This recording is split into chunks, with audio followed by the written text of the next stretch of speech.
Patients said not only does it work, they saw results the very first night. Get started with the 30-day sample pack. Generics now only $1 per tablet at rexmd.com/30. Whoa, if you want my 2 cents on interest rates, we got options. My 2 cents. This one's priced to sell. My 2 cents? My 2 cents? My 2 cents? My 2 cents? My 2 cents? Here's my 2 cents. I'm planning for the future. Interest plus interest equals more interest. Come on, you can get that. Hi, Joan. Perfect timing. I have a few questions. Of course. Let's look at your plan. I started having knee pain in my early 50s. I'm Phil Simms, pro football legend and TV analyst. My knee pain would wake me up during the middle of the night. It hurt me every time I played sports. If it was basketball, tennis, and even golf, I quit being active, and it got to a point where I want to be active, and that's why I'm sitting here today. Arthritis Knee Pain Centers uses an image-guided procedure that allows them to place an all-natural cushioning gel directly into the affected joint, restoring mobility and relieving your pain without surgery or downtime. I think what really surprised me is how easy it was and how there was no pain to the treatment. It's covered by Medicare and most private insurance. I have no pain. That's gone away, and I got to tell you, I feel great. I'm back to playing a little tennis. I played pickleball, which I said I would never do. Arthritis Knee Pain Centers, they relieve my pain and change my life. Call Arthritis Knee Pain Centers now and schedule your no-charge, no-obligation knee pain screening. Call 800-823-3160. Visit linkedbylovetv.org to learn more about kidney disease, transplantation, and prevention. Get the facts, get checked, and get healthy.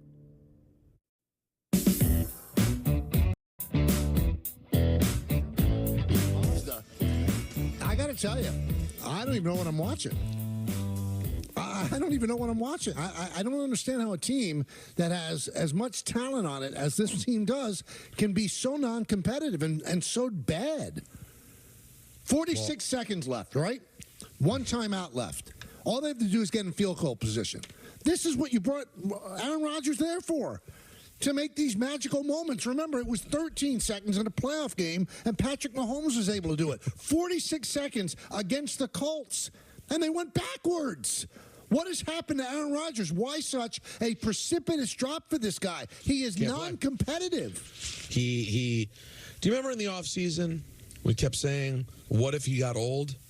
Like, why do we keep believing it happened, guys? It was actually, when I was saying that, this was the worst case version I was picturing. That he would really all of a sudden become an old man quarterback. And Don, that's what it is. Remember what I just said to Scott? I'm a little worried about Jaden Daniels being hurt because he's not throwing the ball downfield. Right. Aaron Rodgers is not hurt. He's throwing the ball much less down the field than that. He literally cannot throw it beyond, 6 yards? Yeah, that's the thing that's scary is that here you are, all right, you're down to a minuscule amount of time. On that play where he was sacked with 10 seconds to go, how do you allow yourself to get sacked? Just throw the ball up for grabs. The game's over. Maybe you get a defensive hold. Maybe you get a pass interference, get another crack at it. So did he not have the ability, guys, to throw downfield? Or worst case scenario, I'm not throwing a pick for this team. I'm not going to have my completion percentage damage. Kind of like the old NBA, I'm not taking a half-court shot at the end of the second quarter because I don't want my shooting percentage to go down. It can't be that. Please tell me it can't be that. It's not. He can't get it out of his hand. But explain to me that you got 10 seconds. You're at what, your own 40? How do you allow yourself to get sacked? Drop back, just heave it up. Somebody runs into somebody, pass interference. Now you get the ball at the 20-yard line. Now you got a reasonable chance to win the game. What are you doing? How do you allow yourself to get sacked? And then everybody's knocking Ulbrich, and Ulbrich has not done a good job. He's done a terrible job. That's Brick. Why didn't you go for it rather than kicking the field goal? Listen, the best part of your team is supposed to be your defense. You're up by 5. If you went for it and didn't get it, and you're only up by 2, and then the Colts come back and win the game with a field goal, you'd be killing him. He made the right move. Take the points and then play defense. All you have to do is not give up a touchdown. And they did. It is the most overhyped defense of all time. But what I don't like is the fact that, after the game, I thought we were going to be going for it, but they ended up, you're Aaron Rodgers. Do what you want. You got an interim head coach. He's got no future here. All right? You're going to be able to handpick your next head coach. Why aren't you doing what you want to do? Yeah, all of a sudden now it's like, yeah, Brick, I thought we were on the same page. Well, you can't do that, Don. If the coach said, no, you can't. Why can't you? What do you mean? Wait, hold on. So Jeff Ulbrich is going to go, no, we're going for one, and you're going to disregard him? He could aggressively say, fight back. Come on, if he sits there and goes, come on, coach, we're going for this, you think Brick's going to say no? I don't know that Brick has the authority to do that, Michael. Well, I think Mike Vaccaro said it best. Did you see the tweet? It said the Jets went from being poorly coached to not coached at all. Like they're not being coached right now. Well, you know what? Michael. That's not on Jeff Ulbrich. He wasn't ready for this assignment. It's on Woody Johnson. But I'm just saying, you're Aaron Rodgers. You're going to the Hall of Fame. You run the organization. The interim head coach disagrees with you, and you go with the interim head coach? But then have the audacity to complain about it after the game? Oh, I thought we needed 30 points to win the game. I would have gone for it. Well, then go for it. I can't agree with you. I mean, there has to be some pecking order. Well, Michael, we all year have said he runs every aspect of this team. Yeah, but it can't be that overt, Peter, that he's going to disregard the coach's orders. Jeff Ulbrich's not even an NFL coach. But here's what I don't understand is you've got Rodgers after the game saying, well, we had a conversation, and it was my interpretation that we're going to go for two. What happened from that time to that time? That's the argument, not that he's going to override the coach's order. I don't know why you're acting like the coach's order mattered. He was the boss. He's the coach. Hold on, Michael. Rodgers was the boss when they had a real head coach with a contract. Now they just have a guy who in a few games will never be a head coach again. So you just want anarchy. It is anarchy. This was decided already. This is the Rodgers show, and now he's backing off of the decisions and acting like he's not making the choices because the whole thing's on fire. Of course he could have done what he wanted to do. Right. That's the point, Michael, is that he of course he could have he didn't, but he won't take ownership of it. It's always somebody else's fault. Now it's the coach. Now it's now it's Brick. Oh, there was a miscommunication there. Brick Tamlin? He didn't run the right route, or I didn't get the protect. It's always somebody else's fault. He'll say, yeah, it's on me too, but that's the caveat. It's on me, but don't forget about this. Well, also, there was damaging. Everyone watch out. Everyone watch out. The Rodgers defenders are running to their phone to find out why we're coming after old poor Aaron Rodgers again. But you're right, Michael. Like, you don't want the anarchy. Who would have known? Because they said that he thought the understanding was that they were going to go for it. So if he went to the huddle and just went for it, do you think Brick would throw him under the bus? Of course not. So the protection is there. So why all of a sudden now he decides I'm going to go with the coaches, or should he have done what he wanted to do? Why? I'm sure he did what he wanted to do, but he doesn't want to take ownership. No, Don, can't you picture the press conference after the game? Brick just getting up there and going, "I got to tell you guys, can't have 8 doing that. I just can't have 8 making his own decisions. He's my player. That's my quarterback. I make the decisions. This is my tip. I'm Brick. I make the choices around here, and 8 does what he's supposed to do." He wouldn't have said anything. I'll tell you what, going for 2 there didn't make sense. Wait, why not? Because you take the 1, you're up by 8. So what you're saying is great defense, right? All you have to do is stop them from scoring a touchdown and a 2-point conversion. If you go for 2 and you don't make it, then you're up by 7. But that's why I disagree. This is a real personal preference kind of argument. The 9 to me, it's game over. 8 should be game over with a defense that's so vaunted. But you know the defense is not vaunted. Do you think anybody on that sideline believes in this defense now? I know they're supposed to be great, but do you really think they are? I mean, I was shocked that they gave up the touchdown. Like, they're not going to do it again. But really, after you see it happen, are we all that surprised? This defense is great in name only. So in that moment, Michael, is that on the defense, or is that on you to think that they can come up with a stop? Well, I mean, you have that belief in your team. He is a defensive coordinator. Yeah, they haven't been playing well, but they do have talent. You can't just give up on your defense. You don't think they can hold 8 points? Well, they didn't against New England. And they didn't hold 8. And you know what? But the 8 worked out because they tried for 2 and they didn't get it. It was the 5 they couldn't hold. That 2-point meant nothing. Right down the field. Well, what's happened to Sauce? I mean, honestly. Yeah, but I don't think that was on Sauce. Not the touchdown, but the big play. I mean, he let him go. I mean, but he's supposed to be picked up by the guy behind him. Right, but Bart Scott did a great job on SNY. I don't know if we've got the sound of describing exactly what Sauce was supposed to do on that play, and he didn't do it. You know, force him outside, force him to the sideline. He did not help out there. But either way, Michael, you can see he's not this vaunted cornerback. He's not Darrelle Revis. He's not even close. I don't know what happened. He had a great first couple of years. This year, it's been a mess. It's been unbelievable. They're just not coached. They don't look like a team that's coached. Well, you know, again, the genius of Ambassador Johnson. You can't tell me that they would not have more than 3 wins if Robert Saleh was the head coach. And that's why I thought that the Mike Vaccaro tweet was so good. You know, they went from poorly coached to uncoached. Because, yeah, they weren't great. Saleh was not a great coach, but the continuity, they seemed to play for him, and he was a head coach. He had experience as a head coach going into this season. And then you strip it away, give it to a guy that's never done it before, and rob your defense in order to do it. I mean, it was one of the most ridiculous decisions. We thought it at the time, but nobody really concentrated on that because I think Jet Nation was celebrating the fact that Robert Saleh was gone. Because he wasn't a great coach, but at least he was a coach. Now there's no organization. The defense lost their defensive coordinator full-time. They don't really have a head coach. God love him, and it's a shame because I'm sure with time, Ulbrich could probably be a good head coach, but to be thrown in the middle of the season was a completely ridiculous decision by Woody Johnson. By the way, I don't know if you guys agree, Ulbrich, one of the great beards of all time. It is terrific. It's a terrific beard. Brick killed a guy. It's all squared off nice. And he seems like a good guy, and he knows football, Michael. I think he's a really good defensive coordinator. But he's not a head coach. And that's why nobody has ever gone to the playoffs after they fire a coach in the middle of the season. And I think that there's at least 2 games that the Jets win if they're coached. I think they win that game and the New England game. Just those 2, Michael, it's a completely different season. Completely different season. Cincinnati loses again. I mean, it just things... Just a couple of more wins and they're alive and maybe can sneak in. I want to hear that again. How bad was it? Scott, as always, we thank you for coming on with us. Thank you. There's nothing wrong with it, Don. There's nothing wrong with it. It did have an AI feel to it, but I think it was just... Hold on. Everyone listen to AI, Don. Thank you.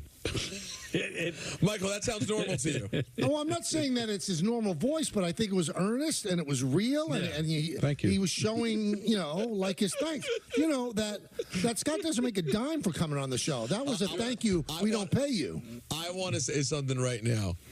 This could make a run later. If used at the right time. Thank you. I think it could be very effective. You got male feel to it. It does, doesn't it? It does. Thank you. Well, that guy's dead, so you can take his job, Don. Yeah, that could be your new situation, Don. It's just say you're working on your computer and you finish, and it says thank you when you save. Like you finish your report, you're in college, and you turn around, done, great, save. Thank you.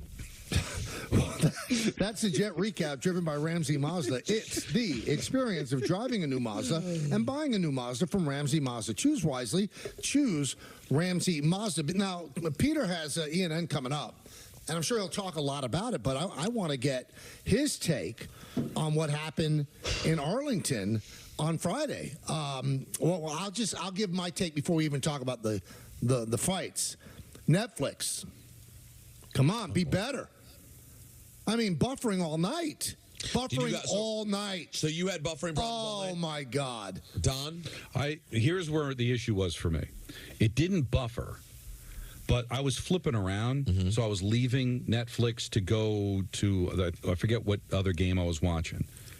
So when I'd go back to Netflix, I would get a black screen, and it would count down like 30 seconds before it would come back on. And then it would come back on. So that was here's what. But it wouldn't buffer once it was on. No, mine buffered all the time. And you're buffered. Anthony, buffering? Yeah, a lot. Now, Tom? A little bit of buffering. Charlie and I, the way we solved it, watching on the big screen, it kept buffering, and then you were behind. So what we did was I took my iPad out, and it was better to watch it on the iPad, the small iPad, than watch it on the big TV. And it's not like just with us. It happened around the world. They better get that fixed by Christmas. But Anthony heard the same thing, that other people did better with the smaller screen. Yeah. Smaller screens, less buffering. Now, here's the thing. Did you meet Halle Berry? No.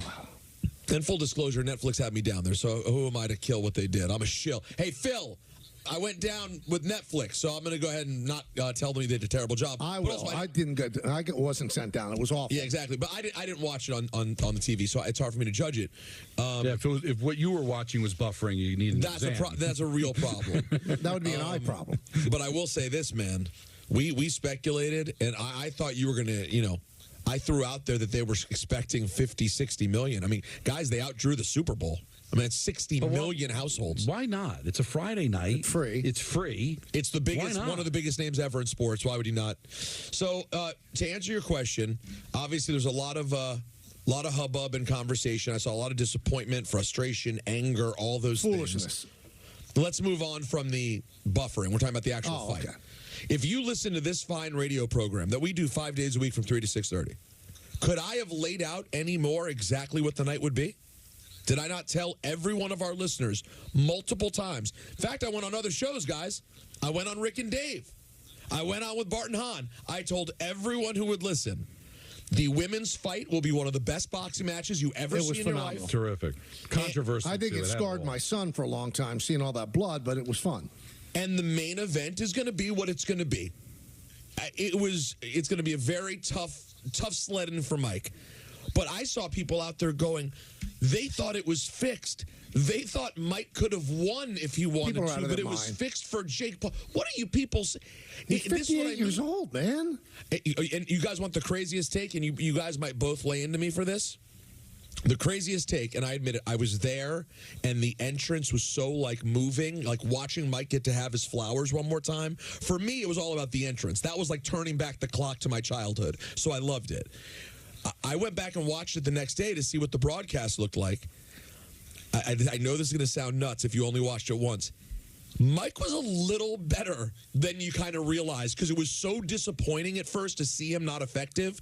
When I watched him the next day, and I heard other people tell me the same thing, I got to tell you guys, for a nearly 60-year-old man, he was actually all right and made some contact.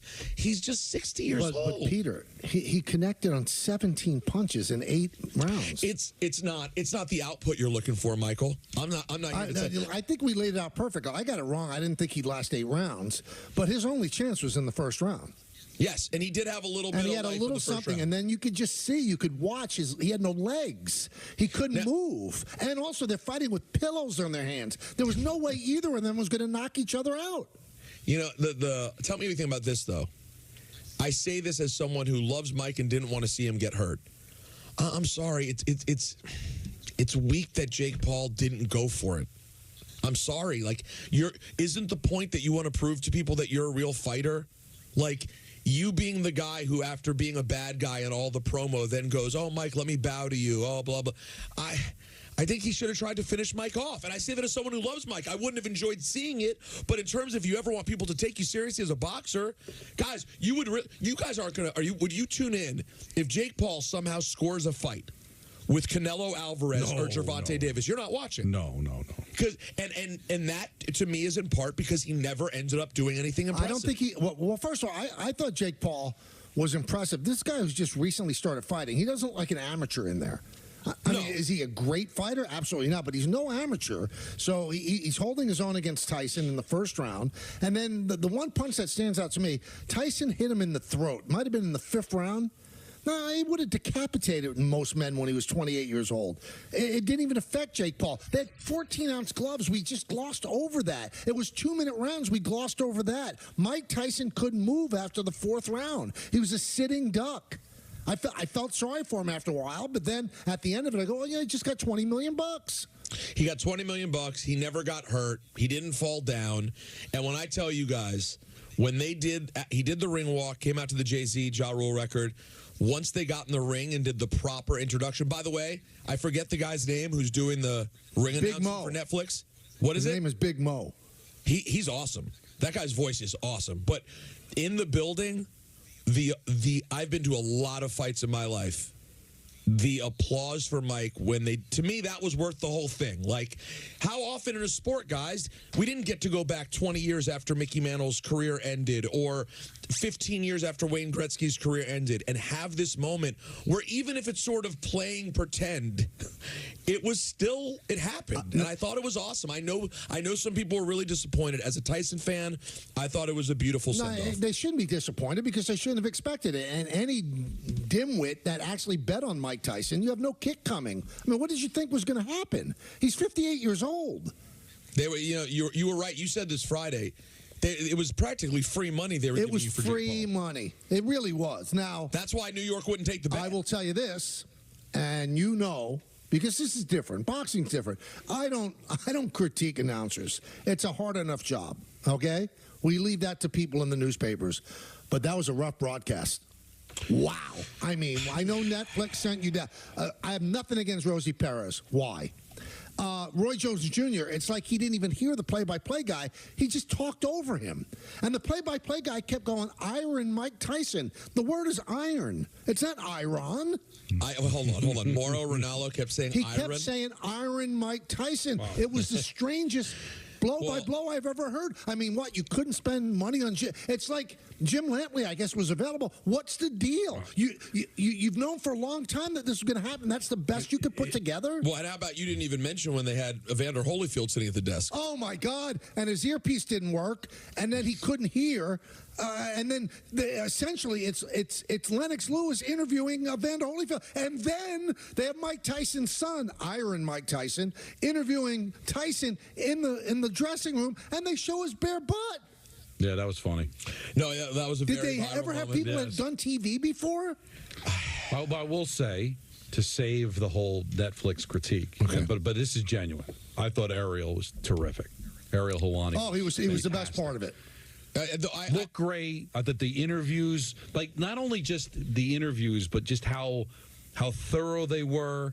And I think ring interviews are really, really difficult. Yeah, he's very good at that. And he was just outstanding. Like, and you can hear that he's listening to the answers, and that's not easy to do with so many people. Well, he's among the most credible people that they had.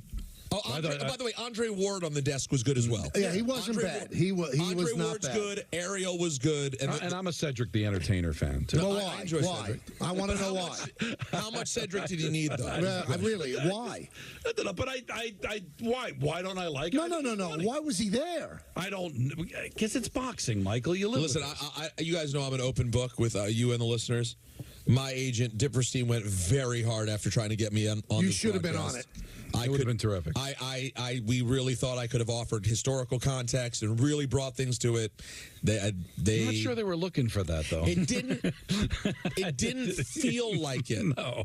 But listen, I guess they have to see the whole thing as a monstrous success. No, but now there are going to be a lot of eyeballs on them on Christmas. You make a mistake like this on an NFL game, people are going to go crazy. And you look at those two games they have on Christmas, they're both laden with playoff implications. But got sheer numbers, though? You're not going to get 70 million people to watch the football game. No, exactly. They'll max out at, 20 million watching it, so hopefully they'll be all right. But you guys know the Houston game got bigger.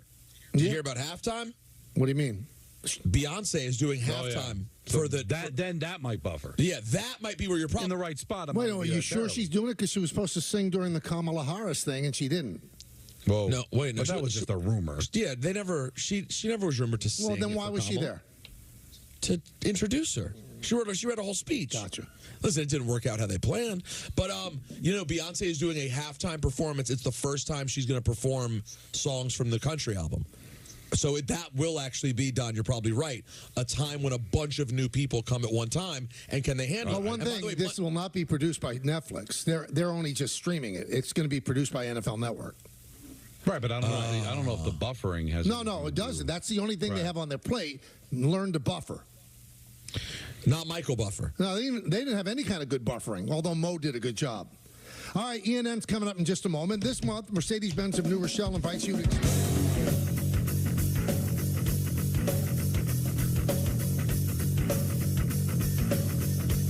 Hydration is essential, and Advocare Rehydrate makes it delicious. With 8 refreshing flavors like berry lemon ice and pomegranate tangerine, use code THIRSTY to get a free sample pack with your first order of Rehydrate and try all the best flavors to find your favorite. With ButcherBox, you never have to worry about what's for dinner. We deliver grass-fed beef, organic free-range chicken, humanely raised pork, wild-caught seafood, and so much more. Get high-quality meat sourced from trusted partners, with free shipping always. So you can always be prepared and enjoy the important things. Sign up for ButcherBox today. Want to stop hair loss in its tracks? Through Hims.com, you can explore a range of options that work best for you, so you can grow visibly thicker and fuller hair. Get back your robust head of hair in just 3 to 6 months with doctor-trusted ingredients like finasteride, minoxidil, and a blend of supplements that support healthy hair. 3 in 4 Hims customers say they wish they started using hair treatment earlier. Stop hair loss and regrow hair. Get started today at Hims.com. Slow and steady wins the race. You hear it so often you forget just how amazing slow can be. At Acorns, we help your money harness the power of slow. Invest what you can. Give it a chance to grow with time. We believe that slower is better for your money and other stuff too. Barbecue, instant replay, slow dancing. Ooh, so slow. Acorns, grow your oak. We just signed the lease on our 3rd shop. I guess we're a chain now, right? We've worked so hard to get here. My assistant went to CustomInk.com to get our new uniforms and merch with all the location names. Our custom gear helps him get our brand out into the community. He takes care of all of our Custom Ink orders. He was able to find great products, upload the new art, and have boxes sent directly to each of the shops. Custom Ink makes it so easy. Get started today at CustomInk.com. People are always asking me, where did you get those shoes?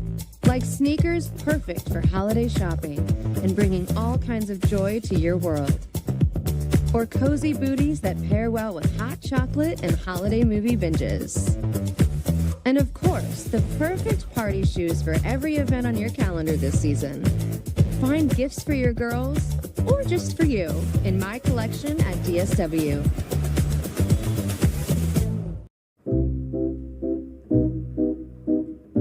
It was a game day, so I had to wear my whole cheer attire. It was a clumsy kiss. Like I had sweat beads coming down my face. If I could do it again, I probably would have had a sweat rag. I would probably have it done at the beach.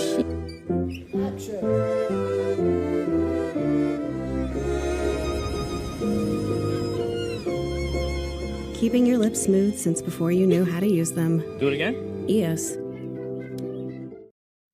I wanted to improve my credit score as quickly as possible. Borrowing from Upstart was incredibly simple. The interest rates were incredibly attractive. Going through the process took just a couple of minutes. The approval process was basically instantaneous, and I got the money within a few days. Paying off those credit cards meant a lot. It felt empowering to have control over my own credit destiny. There couldn't be a simpler process for paying off your credit cards.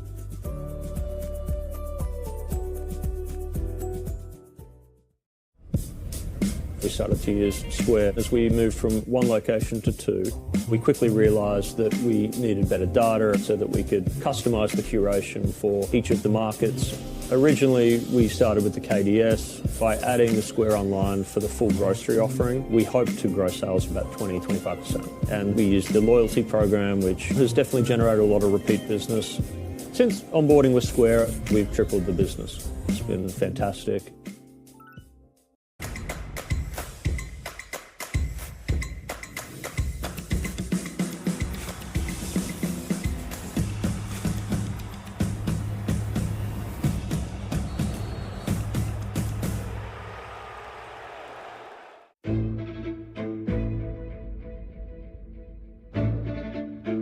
Team grows in Brooklyn.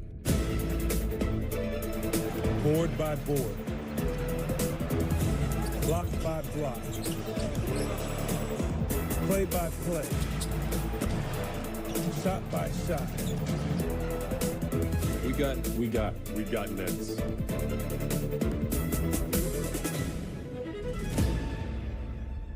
This land is yours. This land is my land. This land we love belongs to all of us. Yet not everyone is treated equally. Right now, millions of Americans are fighting for the things promised to all by the Constitution. freedom, justice, equality. The ACLU is leading the fight to protect our civil liberties. Together, we can protect and advance our rights nationwide, because we the people means all of us. This land was made for you and me. Learn how the ACLU is defending the right to vote, free speech, and other civil liberties at myaclu.org. Bad news, you've been arrested. Good news, you're innocent until proven guilty. Bail is set at $1,000. If you got that, good news, you can go home and await your trial. If you don't, sorry, you go to jail to wait for weeks or months. But sure, you still presumed innocent. But since you can't afford bail, you've lost your freedom, and that's not right. That's why the Bail Project helps those who can't afford it while fighting to end cash bail, because freedom should be free.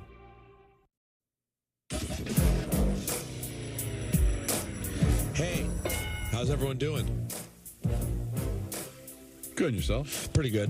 Thank you. Welcome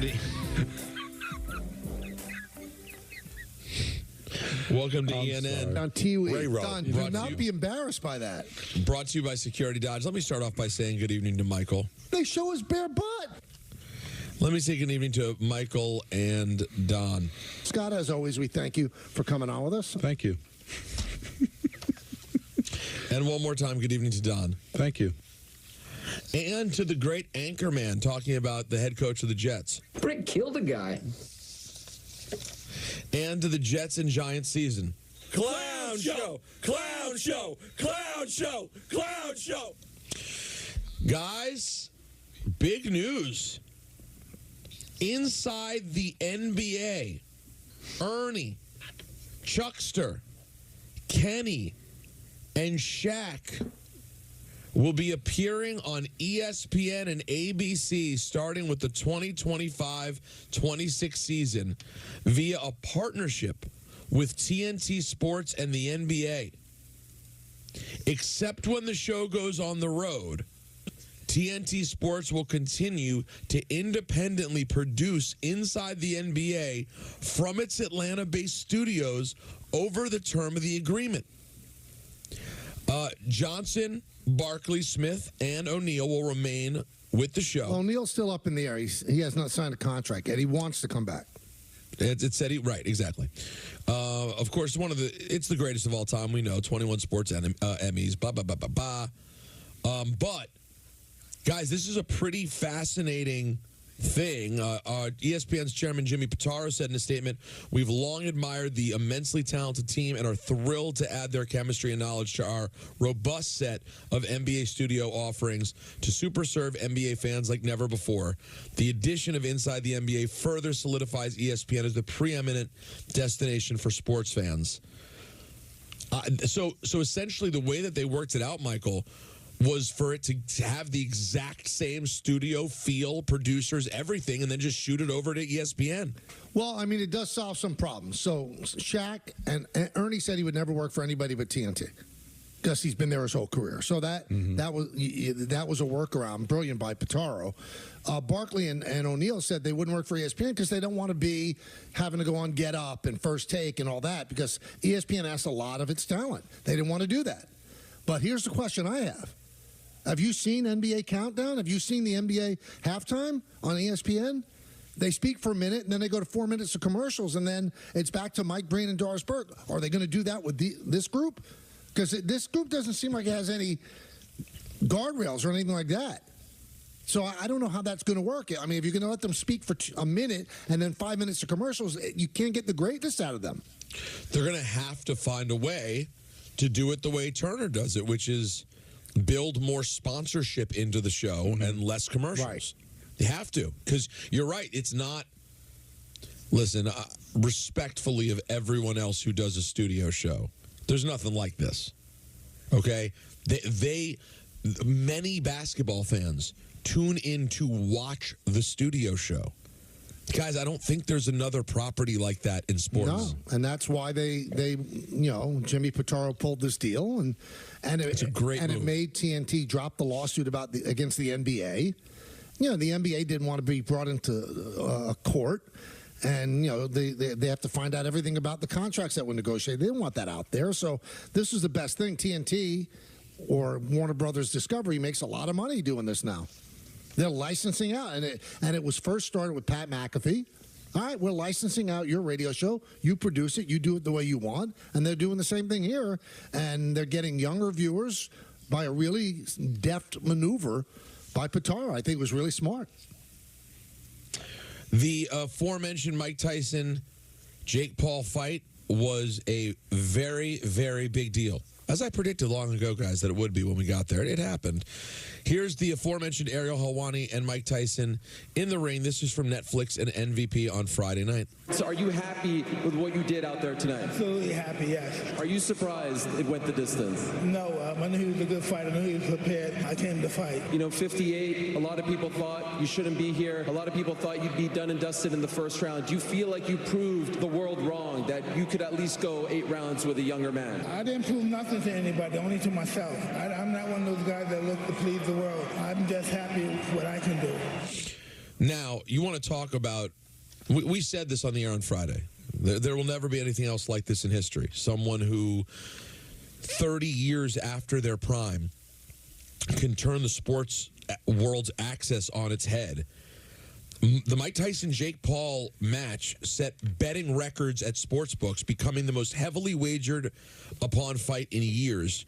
More bets were placed and more money wagered on Friday night's fight than any other boxing match or MMA fight in sportsbook MGM's BetMGM's 7-year history.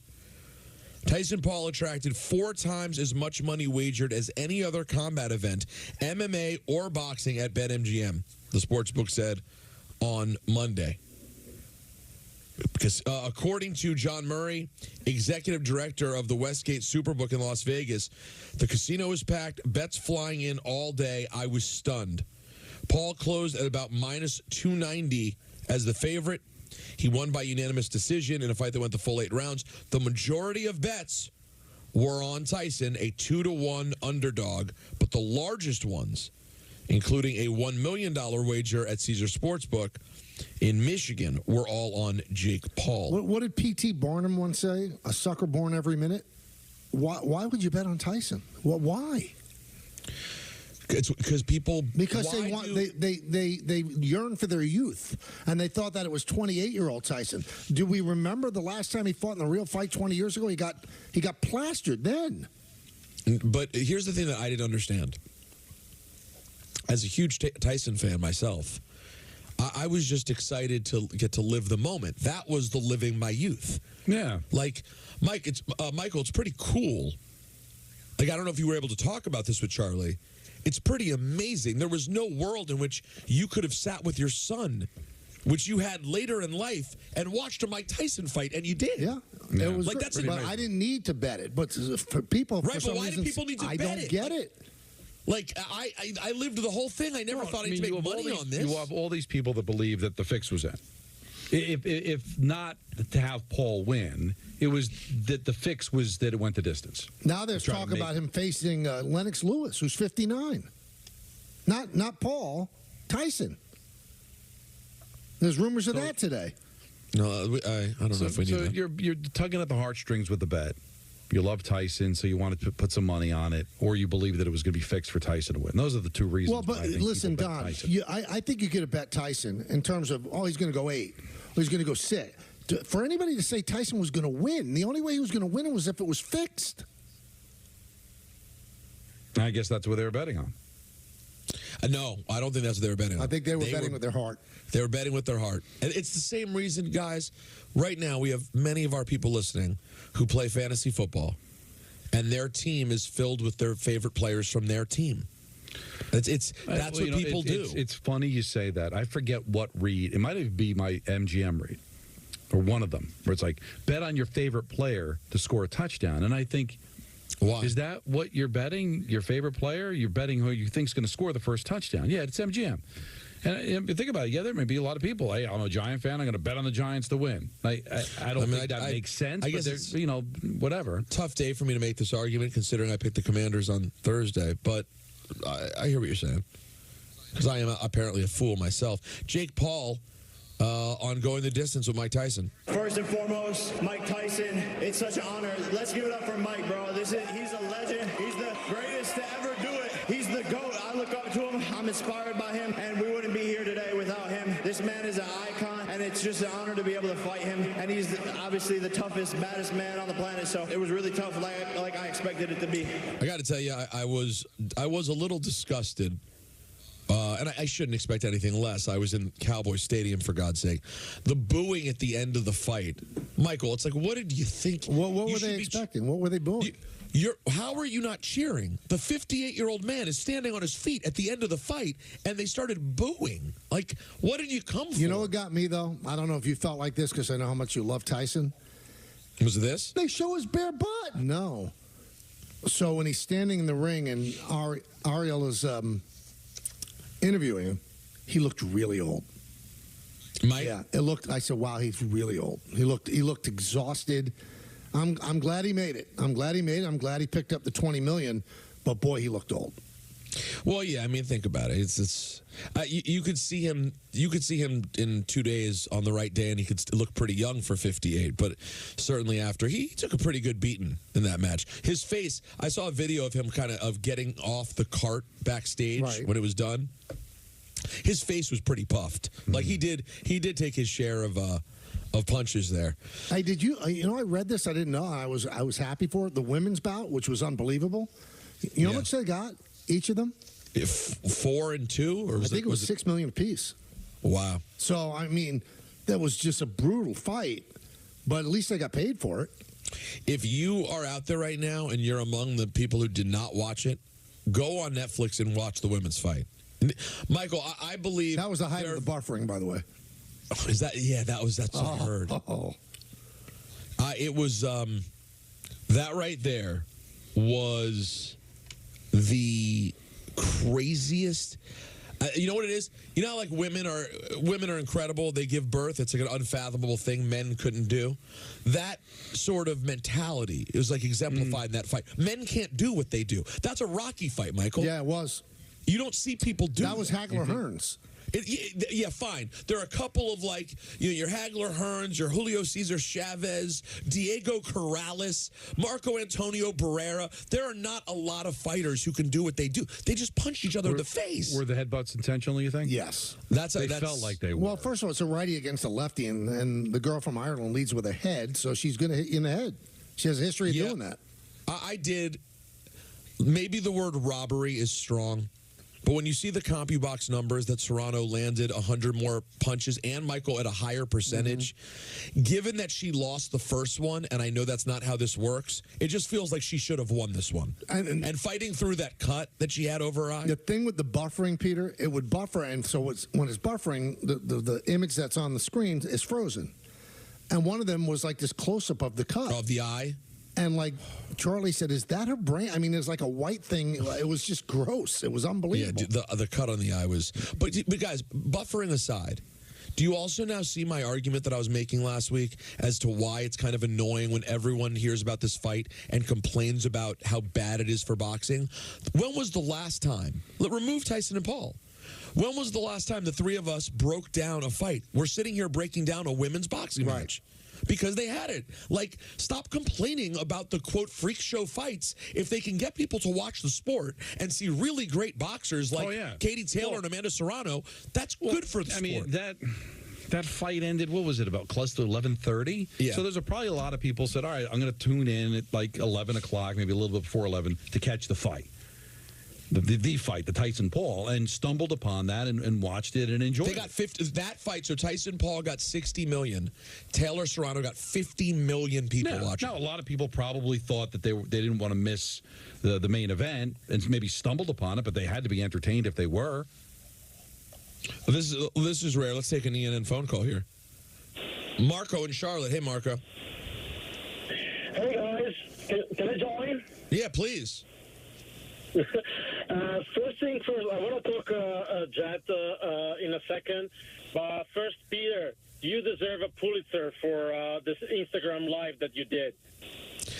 Marco, I appreciate you very much, but I don't know what you're talking about. No one was allowed to do Instagram live from the fight. So what you're saying? You're right. I apologize. I forgot. There was somebody, some other Peter that was watching. Yeah, well, and by the way, thank you, Marco. I appreciate it. So my Instagram account, I went live for a little while, in all seriousness. My Instagram account has been messed up ever since. I may be, like, ruined from Instagram for trying to go on during the fight. Wow. Yeah, I didn't know it was that intense. But I thought I was doing a service to the world. Do you guys see the news that Antonio Brown went live? And like 7 million people viewed the fight through Antonio Brown's Instagram. I wonder if he's had any problems. You know what? Let's just move on. That'll do it for ENM. We have NFL stuff to get to. You want to hear from Brick, do you? No. Don't tap out. Brick killed a guy. I have like audio from Brick. I got Brian Dable, like Table. Thank you. Honestly, today I don't want to hear from any coaches in New York. Also, did you see the Lakers have commissioned a statue of Pat Riley? The same guy who made the statue of Dwayne Wade, I hope. Don't say it's the guy from Dwayne Wade. That'll do it for ENN, brought to you by Security Dodge. Shop 24/7 at securitydodge.com during their Black Friday sales event. Thank you. All right, let's talk with you. Let's talk with Don about thanking people, and let's hear Peter talk about Brooklyn.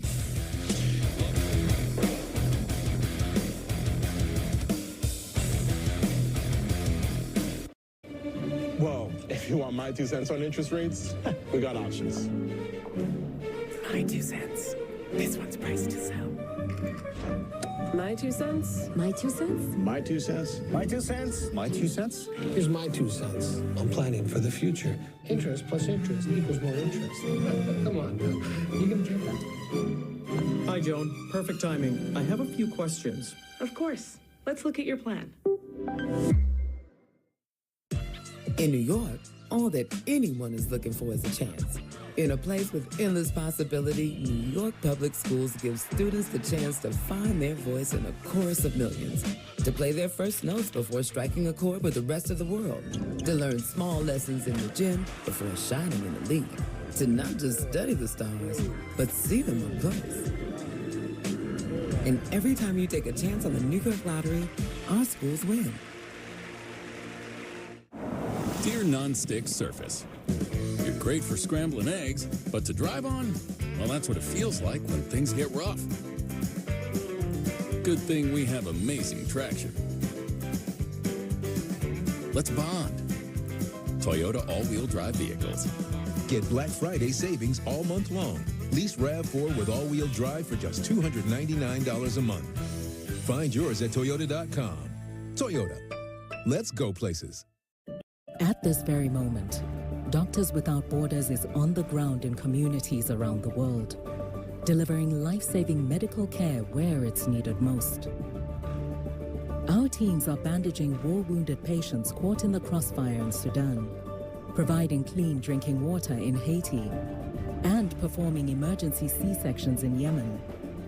Doctors Without Borders teams are in over 70 countries worldwide, bringing patients from sick to recovering, from emergency to aid, from crisis to care.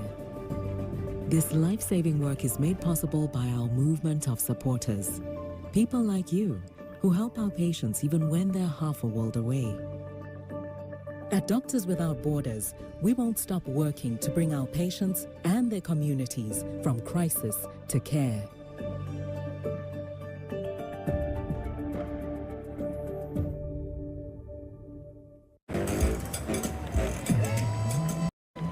It's big, it's back, and it's only $6. Get the big box y'all love today. And this holiday season, you can order a Cajun-style turkey at your local Popeyes. Love that chicken from Popeyes. I started having knee pain in my early 50s. I'm Phil Simms, pro football legend and TV analyst. My knee pain would wake me up during the middle of the night. It hurt me every time I played sports, if it was basketball, tennis, and even golf. I quit being active, and it got to a point where I want to be active, and that's why I'm sitting here today. Arthritis Knee Pain Centers uses an image-guided procedure that allows them to place an all-natural cushioning gel directly into the affected joint, restoring mobility and relieving your pain without surgery or downtime. I think what really surprised me is how easy it was and how there was no pain to the treatment. It's covered by Medicare and most private insurance. I have no pain. That's gone away. And I got to tell you, I feel great. I'm back to playing a little tennis. I played pickleball, which I said I would never do. Arthritis Knee Pain Centers, they relieve my pain and changed my life. Call Arthritis Knee Pain Centers now and schedule your no-charge, no-obligation knee pain screening. Call 800-823-3160. Welcome to Nissan. Are you interested in test drive? Absolutely. There's the all-new Kicks, the new V6-powered Frontier, and the Nissan Rogue. Consumer Guide's Best Buy 10 years in a row. Finished with all your holiday shopping? We are now. Hurry in to the Nissan year-end sales event. Now, get a low $229 per month lease on Rogue, one of 6 Nissan vehicles with starting MSRP under $30,000. A team grows in Brooklyn. Block by block. Play by play. Shot by shot. We got Nets. Dear Santa, my mom says I'm a good helper, but you didn't come last year. I just really hope this year when I wake up, I'm gonna see that you came to my house too. Donate today. Emma, promise you won't vape, Emma. Wacky sitcom teens aren't the best people to talk to your kid about vaping. You got a minute? You are. Talk to your child about vaping today. New Yorkers are tough and work hard. Respect to those working or retired from hard jobs, living on a fixed income. Because making ends meet can be hard, but paying your energy bill shouldn't be. New York State and New York State Utilities have partnered to build New York Energy Advisor, a one-stop site to find programs and resources that lower your energy costs. It's quick, it's easy. And then it's done. Go to energyadvisor.ny.gov today. I was diagnosed at 65. 37. Earlier than most. Every 9 minutes, someone is diagnosed with Parkinson's disease. And every one of them can turn to the American Parkinson Disease Association. Visit apdaparkinson.org to learn more and show your support today. Well, Lincoln Park is coming to Barclays Center on July 29th and Prudential Center on August 3rd, 2025. ESPN New York has your chance to score tickets to the venue of your choice on the ESPN New York app. Just scroll down the contest and submit your entry. Brought to you by Live Nation. Tickets go on sale Thursday, November 21st. That's at noon at Ticketmaster.com. The big winner on Friday's broadcast is a young lady by the name of Sydney Thomas. She was the young blonde lady that was standing behind Big Mo, yes. And she has really gained a lot of traction on social media. Yeah, a lot of people gained a lot of things from watching her. I saw her all week. She was at the weigh-in. She was at the, which is appropriate way to describe it. She was at the press conference. Now, did she have that frozen smile every time you saw her over the weekend? They all do. But, because that was awkward. I hate the frozen smile. It's weird. How's it working out for her? I don't know. Listen, I love everything. We don't know. But we don't I think it's working out great. But why do you say that? Because she's getting a lot of publicity. I'm sure something will come of it. What's her name? Excuse me? What's her name? Sydney Thomas. Sydney Thomas. I bet you she's trending. Yeah, I bet you she was grossly underpaid for her efforts on the weekend. She'll get it back. So that is true. I'm just saying that Michael just makes these statements, and they may not be factual. They're totally factual. You'll see. She might have paid to do it. I don't know. She paid to do it. I don't know. Well, that doesn't make sense. She's standing there with a frozen smile on her face. I mean, I don't know. She might be making $5 an hour. I don't know. Peter, where are we as a society anyway? Just sitting there, and she just got a frozen smile on her face. By the way, I got to tell you, what was it, 1946? I got to tell you something. Off the war, man. I got to tell you something. I know this is. Let's fight for the women back home. This is an insane take for someone who has the interest that I do. But whatever. I don't know if I'm going to be here tomorrow. Who knows? Well, enough with the boobs in the background during an interview after a boxing match. It's ridiculous. It's base. Let's be honest. It's so. I mean, like, it's embarrassing for women. It's embarrassing for men. It's embarrassing for sports. Ariel's trying to do a serious interview that he can put on his reel.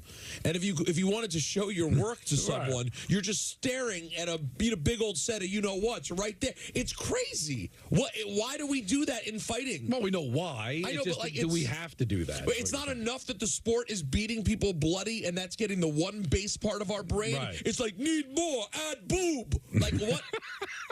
How are we that? Come on, man.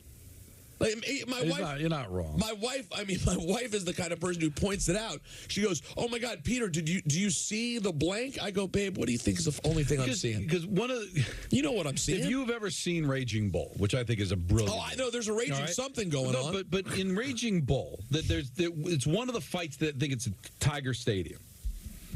And it's a woman in a bikini holding up the rounds as they change. This is 1942. Right. And we've evolved zero. It's the same philosophy. Well, don't they do that at MMA fights too? 75 years later. They do it at MMA. Yeah, it's not. We're not just picking on just the whole idea that there's zero. We've evolved zero in the 75 What do you think the whole thought process behind the Dallas Cowboy cheerleaders are? Tom? Of course, but no. By the way, they did the same thing at the press conference.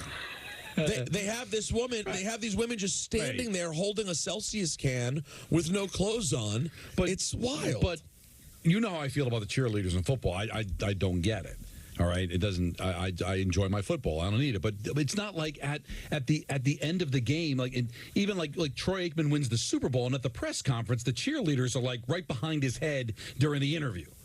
You know what I'm saying? It's like it's odd. Well, we have Rick DiPietro ringing in. Of course. During baseball segments on the show, Peter is the boobs in the background. It's just not right, Peter. And Don's laughing, too. But no, it's funny. I'm going to stick to my guns. And when it's funny, I'm going to laugh. It's a decent line. Thank you. But yeah, by the way, you were right, Michael. When you search Sydney Thomas on the yeah, she's doing socials, quite well. There's at least a lot of conversation. Yes, that's the whole point. 1-800-919-3776. We do have to get to the bottom of something, Peter. Most famous person you met. You didn't meet Hallie. So yeah. Who's the most famous person? I didn't see.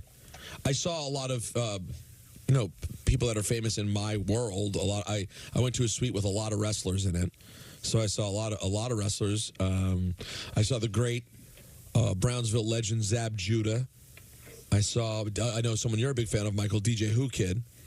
I saw Shaq, didn't talk to him. I saw Bobby Brown. Okay. I talked to Ron Artest. So nobody really outrageously famous. I did not go up to the front. Like, my floor tickets, I suppose I could have tried to walk up to the front row. Wow, but what am I doing? Like, I was in media, so I was on the floor in media seating. And the media seating was right behind all the seats. So right now, Peter, it sounds like you're giving me the roster to the celebrity basketball game. Oh, wow, what a shot. Well, no, by the way, no, because you just heard of everyone I said. When I give you that roster, you don't know who one person is. By the way, Sydney Thomas saw her Instagram following skyrocket by 300,000, effectively doubling her audience in just a short time surrounding the fight. Wait, it went from what to what? From 300 to 600. She had 300,000 followers? She was already a big time, I guess. That sounds like Michael's one of them. No, I'm not. Really? No. I'm going to go see what's going on over there. Yeah, why don't you do that? But first, before you do that, boom. No, I don't think this is right. Is Peter doing? No, he's not. See, no. See? I think it's important, Michael, for you to tell us about cars. All right, that's Need good. more. Add boom. Mercedes-Benz of White Plains is your commercial.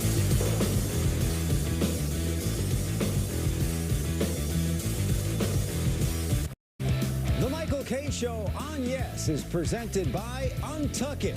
Shirts designed to be worn untucked. Shop now at untuckit.com. Untuck It makes every guy look better. From tall to short, from big to slim. From our iconic button-downs for all shapes and sizes to a whole lot more. Try us today.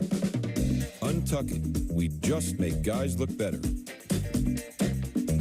and we make great styles for her, too. Shop the sale now at untuckit.com in more than 80 stores worldwide. This winter, when you find yourself looking at this, don't do this, or this. When it comes to snow, go with Snow Joe, the #1 brand of cordless snowblowers with ultra-powerful Ion Plus lithium-ion technology.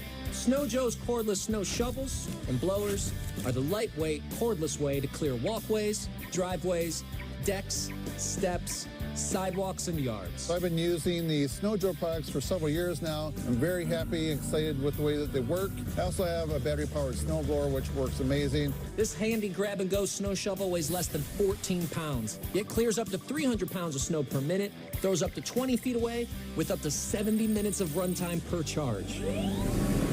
Got a bigger clearing job to handle? Forget about gas. Cut the cord and go with Joe. This 48-volt Snow Joe cordless blower clears over 10 tons of snow in 30 minutes on a single charge, about the weight of 5 pickup trucks. You only get that kind of power with Snow Joe's exclusive 24-volt Ion Plus battery technology with EcoSharp power management, driving a heavy-duty rubber-tipped steel blade auger that shreds snow without scratching the pavement and with 0 emissions.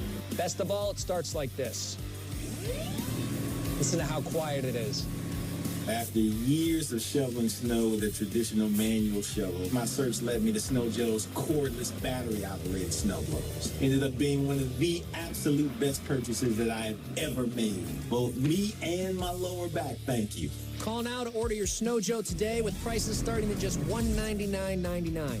Or go online to snowjoeontv.com and pay as low as $19 a month. Order now and get 2 free gifts, a premium 3-year warranty, plus free shipping. A total savings of over $100.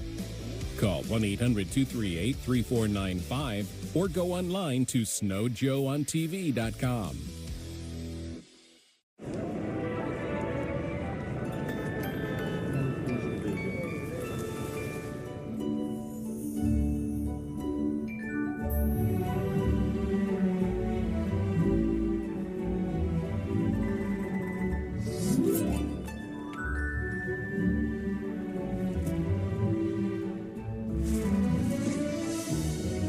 Ticket to winning the season. Gift the chance to win up to $1 million with holiday scratch-off games from the New York Lottery.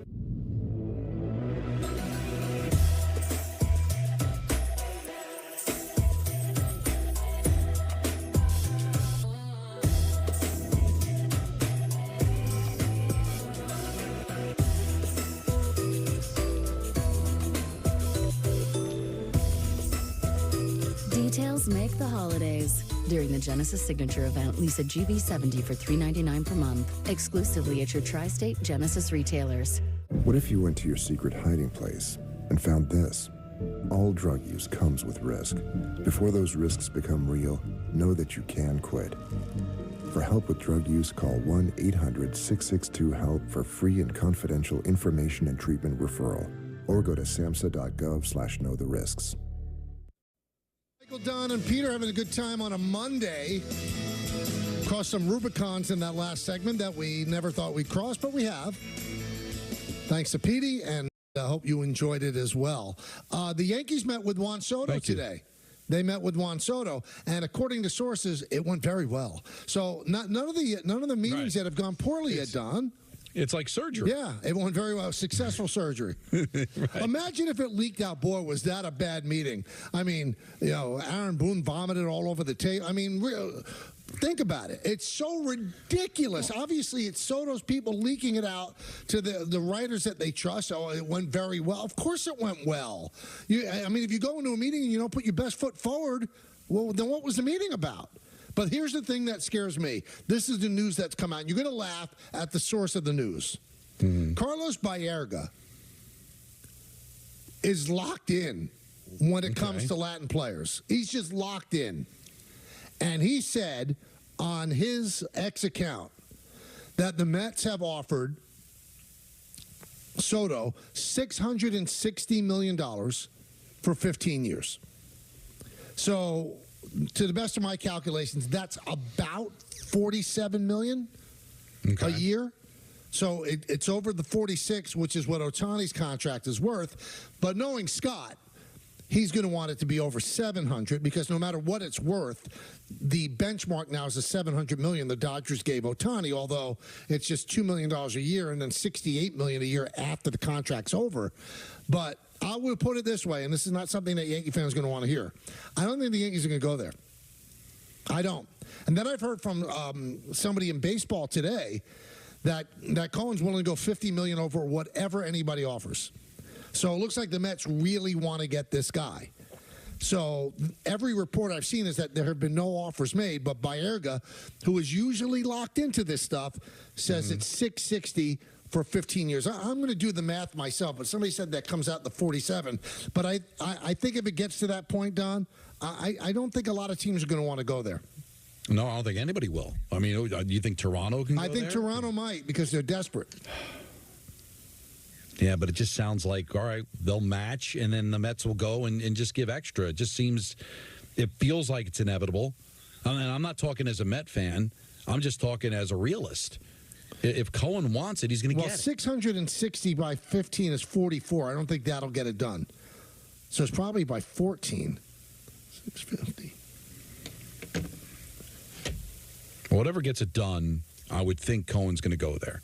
That was 47 is 14 if it's 14. But I don't think, this is just my gut feeling and a couple of people I spoke to today, I don't think he's going to be denied in terms of overbidding for someone.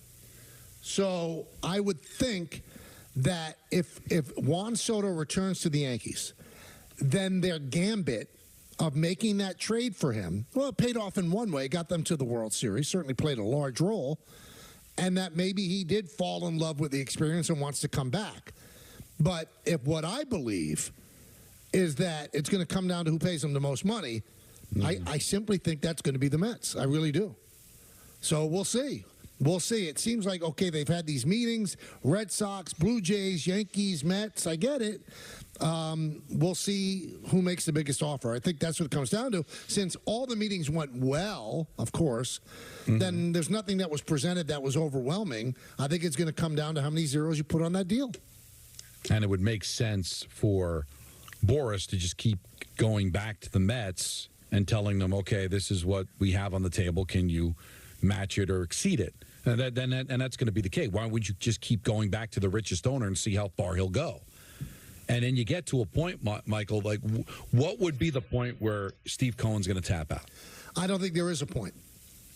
You would think whatever point that is, everybody else would have tapped out long before that. As much as the Blue Jays want him, Michael, it does become fiscally irresponsible to get to that point, even as rich as Rodgers is. You know, are they as rich as Cohen? I think they might be. I don't know.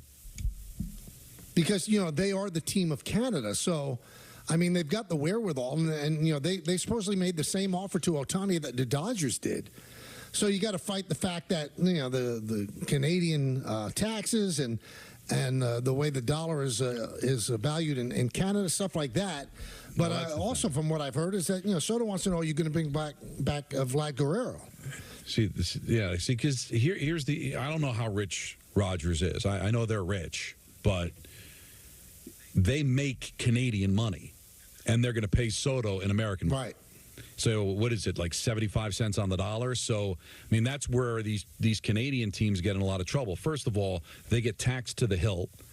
That's number one. Number two, they make Canadian money, and they have to pay their players in American money, so it ends up becoming more of an albatross. So if they do have a bottomless pit, we'll see, because they've lost out on a lot, and that could be very big for them. They're the national team, and they're going to want to see if they can be competitive. But the money is it's going to be a lot for them to have to pay, and will they get it back in return? You know, because you've got to be able to get that back, and not just winning, but also the people coming to your building and being able to sell it on television and all that. And if all that money is coming to you in Canadian money, you're losing 25 cents on every dollar right there. So it becomes really difficult.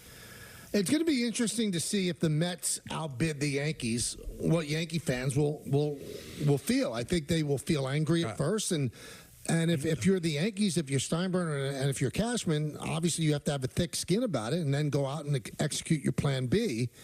And, they've done it before. They lost Robbie Cano, and their plan B that year wasn't good. Their plan B was Ellsbury and McCann, and it didn't work out.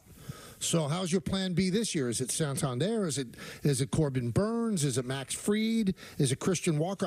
I don't know, because the Yankees can't go into next year losing Soto and not making a lot of signings. I think they will spread the $45 million that they might want to offer him, and they'll spread it around. You could probably get 3 players for that.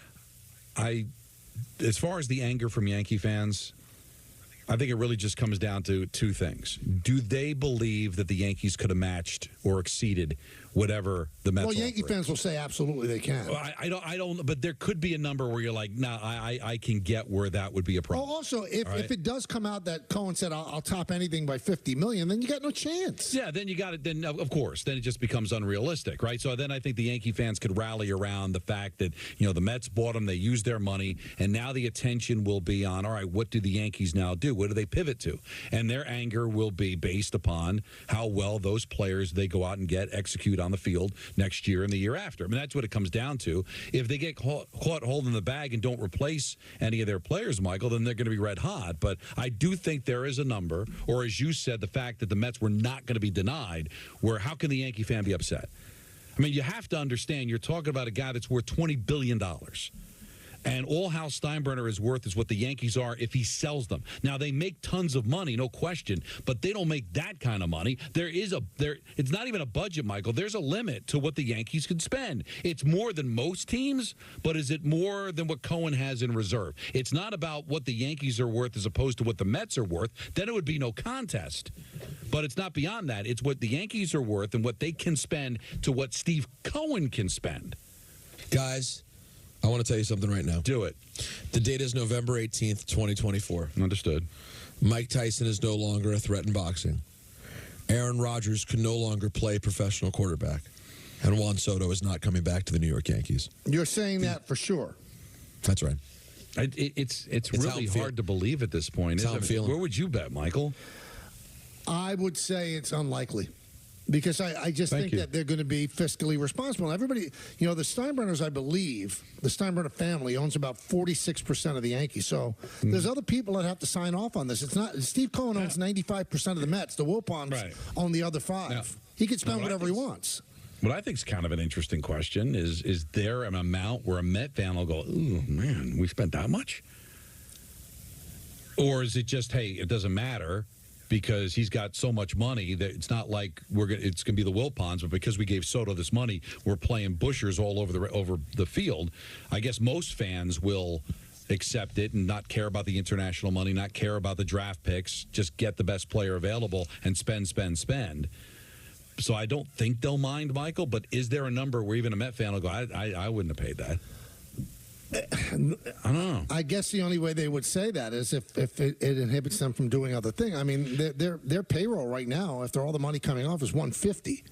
So even if you paid him $50 million a year, you could still stay under the Cohen tax and field the team. Yeah. So I would tell you this: if they're going to pay that kind of money for him, there's no way they're bringing back Pete Alonso. No way. But is that because they can't afford him, or they just don't want him? Well, they could say, listen, we spent $50 million for this guy. We're not spending $30 million for a first baseman. Now, it's kind of intriguing because Scott represents Alonso, too. Right. So if Soto wants to throw Scott a bone, he could say, I'm not signing unless you also sign Alonso. And it looks like Cohen would do anything. So I think that what this is going to come down to, of all the different participants that are involved, Cohen has the most bleep you money. Right. So if he loses money, he loses money. He doesn't care. Right. I don't think the Blue Jays, the Yankees, the Red Sox have that kind of bleep you money. So if Soto ends up coming back to the Yankees, then maybe we misread the whole schematic, and that he does love it here and is willing to take not significantly less, but less. But that's not the way I'm reading it. I'm just not. No, that would be the X factor, right? That everybody misread it, that all along he wanted to stay with the Yankees and the money didn't matter, but it's hard to believe that would be on the table. Well, you know what? It was with Judge. Judge had a lot more money out there. That's true. But Boris wasn't his agent. Soto wasn't drafted by the Yankees, so I'm not getting that kind of same feel. Now, Vientos moves to first if Alonso's gone. He would pay $30 million for a first baseman. Would he pay $30 million for a third baseman? How much would Bregman cost? Like, would Bregman, I think, will cost about $27 a year. All right, so and they might go after Adames. Adames said he'd play third. Yeah, but that would be strategic more so than it would be financial. Like, oh, we can't afford Alonso. No, I don't want to pay $30 million for a first baseman, but I'll pay $27 for a third baseman.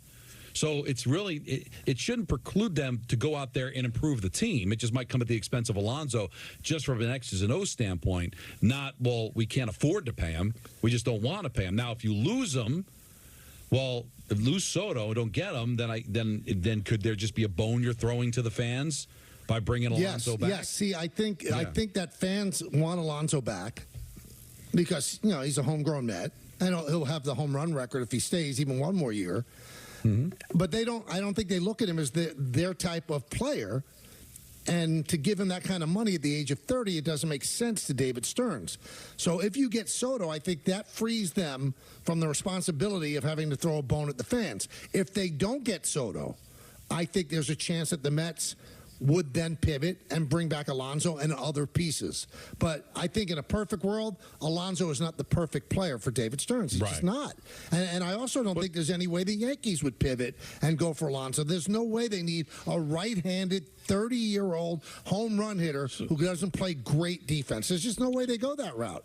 I can't see it happening. What I would say then, if he's not your player, then he's not your player. Don't worry about what the fans think. Still move Vientos to first and go sign Bregman to play third or Adames to play third.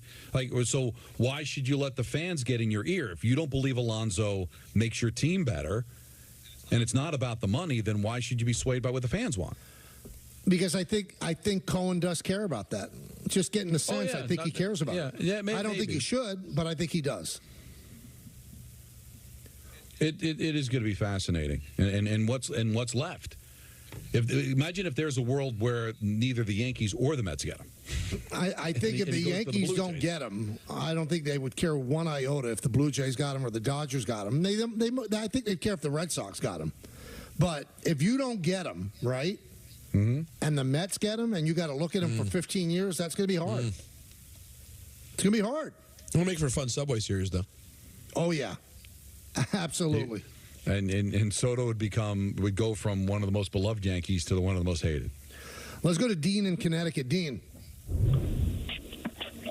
Yes, thank you for the call. You got it. Hey, just thinking, of all the knowledge I'm talking to you right now, if it's pretty close in the bidding, I would think that Soto would look out next 15 years, 10 years of his life and walk out to right field and look at that porch and know the numbers he can put up in history because of that batting. I mean, he can go somewhere and do something, but that you look at that, what Roger Maris made in his lifetime with that porch, and he could look out at that and just say, the Yankees are always going to try. Why not stay in New York? I will respectfully push back, Dean. He's not a dead pull hitter. Most of his power is to left center to right center. So I don't think that Yankee Stadium particularly benefits him. It doesn't hurt him. $399 the left center might hurt him a little. So left field at Citi Field is a lot shorter. Right field's deeper. So I don't think the short porch plays a big role unless he changes the way he hits. Now, he's such a brilliant hitter, he could decide to, I'm going to pull the ball all year, and he might have 65 home runs and then hit 250. I mean, he's that good of a hitter if he made that choice. But he's a line-to-line hitter that a lot of his power does go to left center and center. So I don't think the Yankee Stadium is the perfect fit for him in that sense. But that's the hope, right? Because I think at this point, if you're talking about the money, then the Yankees might not have an advantage. They do have an advantage because of the building and because of the mystique and the aura and all those things that Curt Schilling talked about back in 2004. But does that play here? I mean, I know the fans think that way, but does that play? That's your best hope, is that it does. I don't think it does. This is all just a smoke screen, Peter, and he fell in love with the Yankees. He's going to try to get as much money out of them. End up going the Judge route. How about this? I don't even think, not only do I not think the lore or anything of the Yankee Stadium appeals to him, even if the short porch did appeal to him, I think he cares about the money more than the numbers. And I also believe, Peter, that he has such unerring belief, and he should, in his hitting ability. It doesn't matter where he plays. Yeah, he exactly. He played Yellowstone Park. I need the short porch to hit home runs. He doesn't think of himself that way. And remember when Machado went to San Diego? Machado, I believe. Why would he go there? Poverty franchise. How's it look now? Not too bad. Right. So I'm sure Soto probably feels like, you know what, they'll become a winner the second I sign there. Yeah, I think he has the utmost belief in himself, and he should. Let's go to Moose in Jamaica. Moose. Evening, Michael, Don, and Peter. How are we? Good. How are you doing? Good. Can't complain. Chilling. This call is more for Peter on the lighter side. I just want to hear 45, 47 ring off these nicknames of endearment for Carlin. Nicknames of endearment for Carlin. I like how you put that. All right, what do you got? Give me one. I'll write it down. First is Boba Fett Carlin. That's not going to work. All right, I'm writing it down. What's the next one? What was it? Cookie Monster Carlin. Yeah, Moose, these are good. But thank you, by the way. Those are just off Boba set. What does that mean? Boba Fett. Oh, that's also it's trouble. a Star Wars thing. You never heard of Boba Fett? No, I haven't watched a second of Star Wars, and I don't plan to. But that's first of all, it's not even alliterative. What was Moose doing? That part you're right for. But you not knowing Boba Fett. It was horrifying. But just living in the world, these are things that you should just pick up. Like, you know what a stormtrooper is, right? Yeah, you think well, there's a lot of things that you don't pick up, and I don't jump you about it. Well, yeah, you usually do. All right, I'll take that back. I do jump you about it. Thank you. No, I'm saying it's Star Wars. Yeah, Star Wars. So even listen, I really admire the fact that you've decided not to watch this, to be that guy. I love it. But just being on Earth, Stormtrooper, Darth Vader. Yeah, I've never heard of Boba Fett. No, but it's not Bobo Fett. It's Boba Fett. It's Boba Fett. What is it, like a gum in Star Wars? What is that? No. Speaking of Star Wars, we do have to send out birthday wishes today. I hope you guys have already texted him. Ryan Rucco? Ryan Rucco's birthday. I didn't know that, but when you said, speaking of Star Wars, I'm on it. I knew it was going to be Ryan Rucco. Those were really... I feel bad because he's a lovely guy, that caller, but Boba Fett Carlin or Cookie Monster Where's the alliteration? Carlin? That's what makes 45, 47 work. It's so bad, you don't do it. No, we have good ones already. Come on. Corpulent Carlin. I mean, stuff like that. Come on, Moose. Be better. Come on, we're doing a show here. Yeah, we're trying to entertain the people. Don't just throw up a dunk, toilet paper in a toilet and then throw it up against the wall, see what sticks. That's not what we do here. No, you got to. If you want a new nickname for Carlin that you think should be passed on to the former and future president, you got to bring something really good. There's a fat Carlin. Yeah. Chubby Carlin. Morbidly obese Carlin. That's what we call it. It doesn't work that way. Cholesterol Carlin. That works. Cholesterol Carlin made sense. And what were some of the other ones from that day? We had a bunch that were really good. Really good. And I'm sorry, Moose just brought it down, and I can't accept that. We put a lot of time and effort into planning this show. Yeah. I'm so disgusted. I don't even Colossal Carlin. Right. That works. He's what else? so big. Yeah. Anything else? Calorie Carlin. So many calories in a day. It's close. See? Not great. Wow. On Sunday. Yes. Michael, is Santander a good enough outfielder to play left field in Yankee Stadium? He's not a great defender. Probably best suited to play in right. So would that mean putting Judge back in left field or letting him still play center? I don't think he's going to play center. I don't think that's the wise move to make. I think the only way he might play center is if they re-sign Soto. Maybe he plays center for another year, or they put Dominguez in center. There's rumors out there that the Yankees might have interest in Byron Buxton of the Twins, who is a phenomenally talented player who can't stay on the field. Just can't stay healthy. Makes a lot of money and can't stay healthy, but when he's on the field, he's as good as any player in baseball. I don't think he's played over 100 games in the last 7 years. So you'd be getting, Stanton 2.0. But when he plays, he's exciting. He's an exciting player. But listen, we don't know what Plan B is. Let's see where Soto ends up, and then they have to exercise Plan B. That's the way it works. Hey, with over 300 brand new 2025...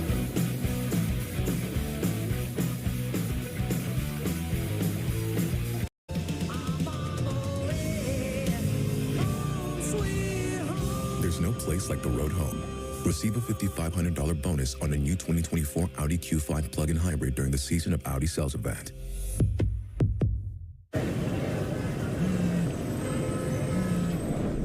Hi, Eric. Hi, Mel.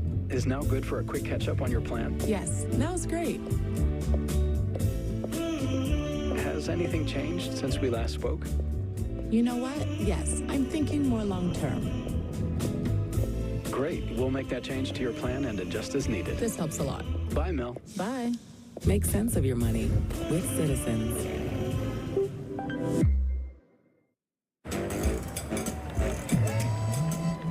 It's big, it's back, and it's only $6. Get the big box y'all love today. And this holiday season, you can order a Cajun-style turkey at your local Popeyes. Love that chicken from Popeyes. Is Cialis Daily better than Viagra?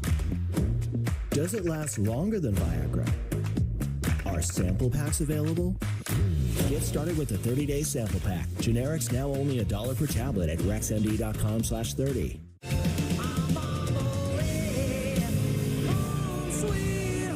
There's no place like the road home. Receive a $5,500 bonus on a new 2024 Audi Q5 plug-in hybrid during the Season of Audi Sales event. Mi embarazo con Maya fue normal. Todo estuvo bien hasta que nació. La cadera dislocada, y a lo mejor traía consecuencias en la cabeza. Cada cirugía que ella requiere, creí que Dios me la iba a recoger. Lloraba como ahorita, pero mucho porque me la dejaron. El hospital Shiner me dio mucha esperanza. Cada día que despierta, le doy gracias a Dios. Pueden encontrar algo que pueda hacer que mi hija tenga una mejor calidad de vida. Por más de 95 años, los hospitales Shiner para niños han ayudado a brindar esperanza a niños y sus familias, sin importar la capacidad de pago que tengan. Con la ayuda de los hospitales Shiner, la vida puede ser muy milagrosa. Yo siento que Mayita todavía tiene mucho que vivir y que hacer. Todo va a estar bien, gracias a los hospitales de Shiner. Visita moreshiners.org hoy. Nearly 1 in 4 U.S. consumers have been a victim of identity theft, even when they did all the right things to protect their personal information. I did everything right, but an institution that had my data didn't. And now my identity's been stolen. Banks, hospitals, employers, and other institutions all have your personal information too. And when they're exposed, careful monitoring of your accounts and credit won't be enough. I change my passwords all the time. I shred my documents. I thought I was bulletproof, honestly. I was on the hook for a $75,000 loan I didn't take out. The information thieves need to steal your identity is already in the hands of others, and it only takes one vulnerability in one place to put your identity at risk. Let me make this very, very clear. You could do nothing wrong. Be perfect about all of your security and still be a victim of identity theft. Tens of thousands of my hard-earned money gone. The stakes are high, and even if you take steps to protect your personal information, you're not the only one who has it. Only LifeLock monitors hundreds of millions of data points every second, alerting you to the widest volume of threats others could miss, far beyond what you could possibly monitor on your own. Like someone trying to use your social security number to open a loan, purchase a home in your name, or even take over your investment accounts. The alerts I get from LifeLock are super simple. Was this you? Yes or no? And if you become a victim, a dedicated U.S.-based identity restoration specialist will fix it guaranteed. All LifeLock members are backed by the LifeLock $1 Million Protection Package, including reimbursement for stolen funds. There was a letter from LifeLock with a check for over $81,000. They made me whole. Call now or go online and use promo code GET35 to save 35% off an annual plan for your first year. All plans include a 60-day money-back guarantee. Call 1-800-269-7530 or visit lifelock.com/get35 to save 35% on your first year. Enroll now.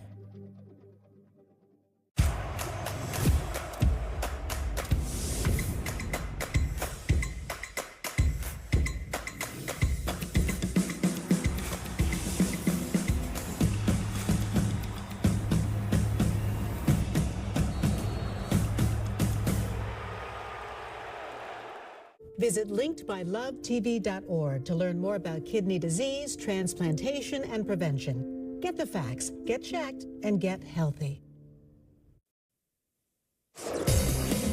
Chris Shear back Here for the Michael Kay Show, the Knicks held home court in the first two meetings in their borough battle with the Nets. They took Friday's in-season tournament game by a deuce, and last night, a three-point game at the half turned into a Knicks double-digit lead by the end of the third.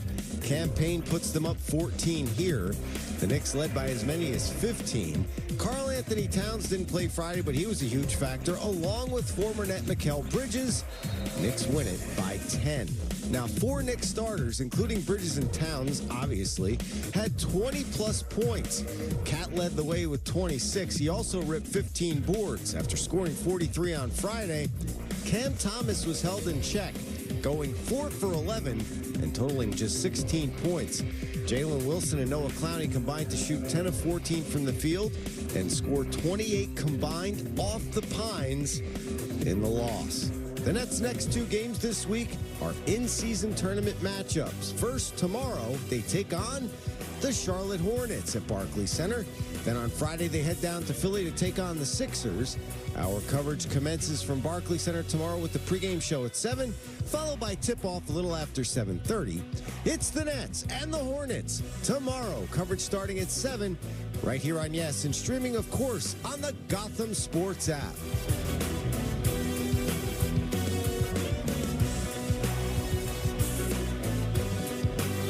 Give you a little program recommendation. That's not it.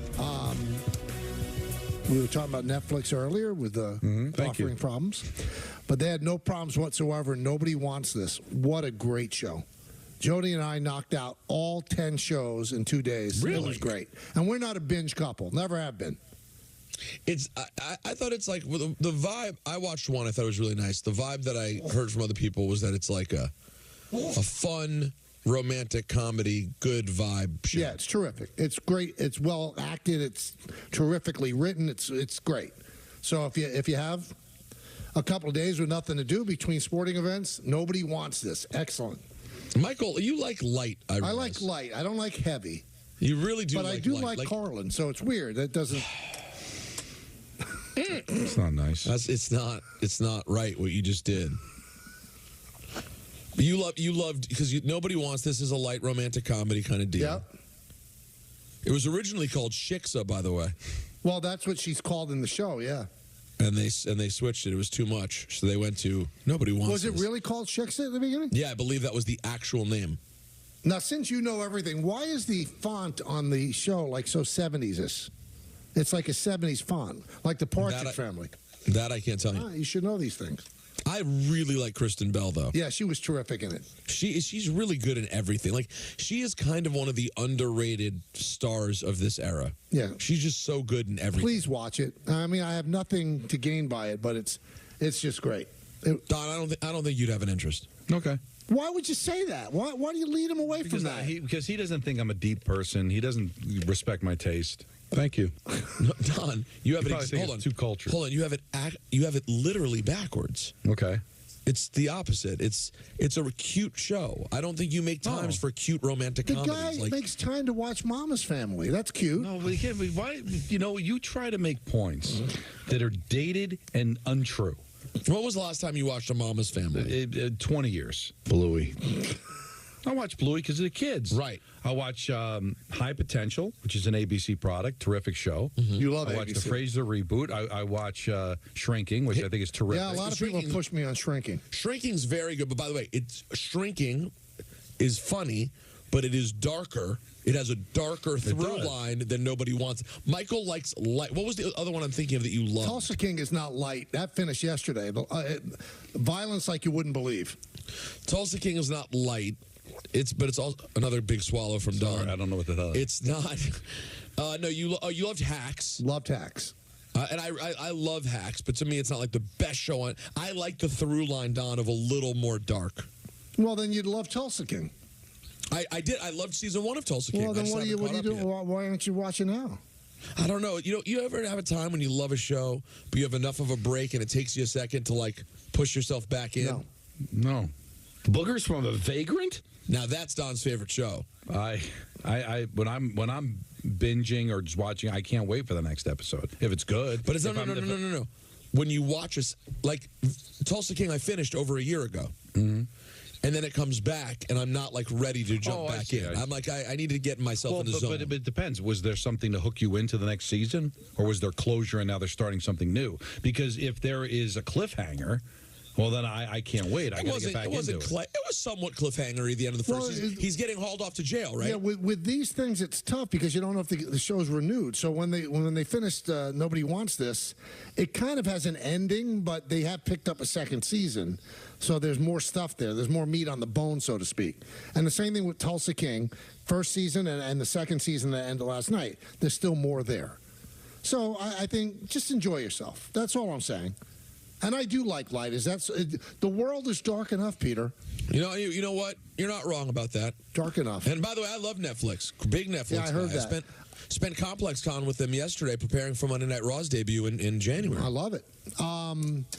American League Rookie of the Year will be announced at about 6 o'clock. So Louis Seal, Austin Wells, and Colton Cowser are the top three. Let's see if Louis Seal can win it. I think he has the best chance between he and Wells. Cowser's a very good player, but we'll see. 1-800-919-3776. How about the Jets didn't get a first down in the first half yesterday until under 2 minutes to go? And then they got a touchdown. That's when they're at their best. When I was watching there, so I was in and out because I was busy all day out in Vegas. When I tuned in and watched the Jets' first scoring drive, I just thought, why are they not able to do this more? It's not like Rodgers throwing the ball downhill particularly. They weren't really doing anything. Just quick screens, back to Breece Hall. Like, why is it so hard? It's so weird why teams in the 2-minute drill can be so effective and then not for the rest of the game. And that was big. The defense comes up with a stop. They get the touchdown at the end of the half, knowing the Colts are going to get the ball to start the second half. I thought that was like a really nice turning point. And once the Jets took the lead, I figured they were going to coast. I started kicking myself for not picking them. But then they're broken, man. They are busted. Yeah, they're busted. They really are. Let's go to Rose in Brooklyn. Hey, Mike, how are you? Hi, everybody. Hello, Rose. How you doing? Mike, I don't know if you remember me. I'm the one who didn't like I despised the Mets, and I also despise now the Dodgers. But let me ask you a question. Do you think Juan Soto's worth more money than Aaron Judge? Yeah, because of his age. Yeah. And it's another year, because after Judge signed, Rose, then Ohtani signed his contract. So that kind of reset the baseline. We thank you for the phone call. Reset the baseline.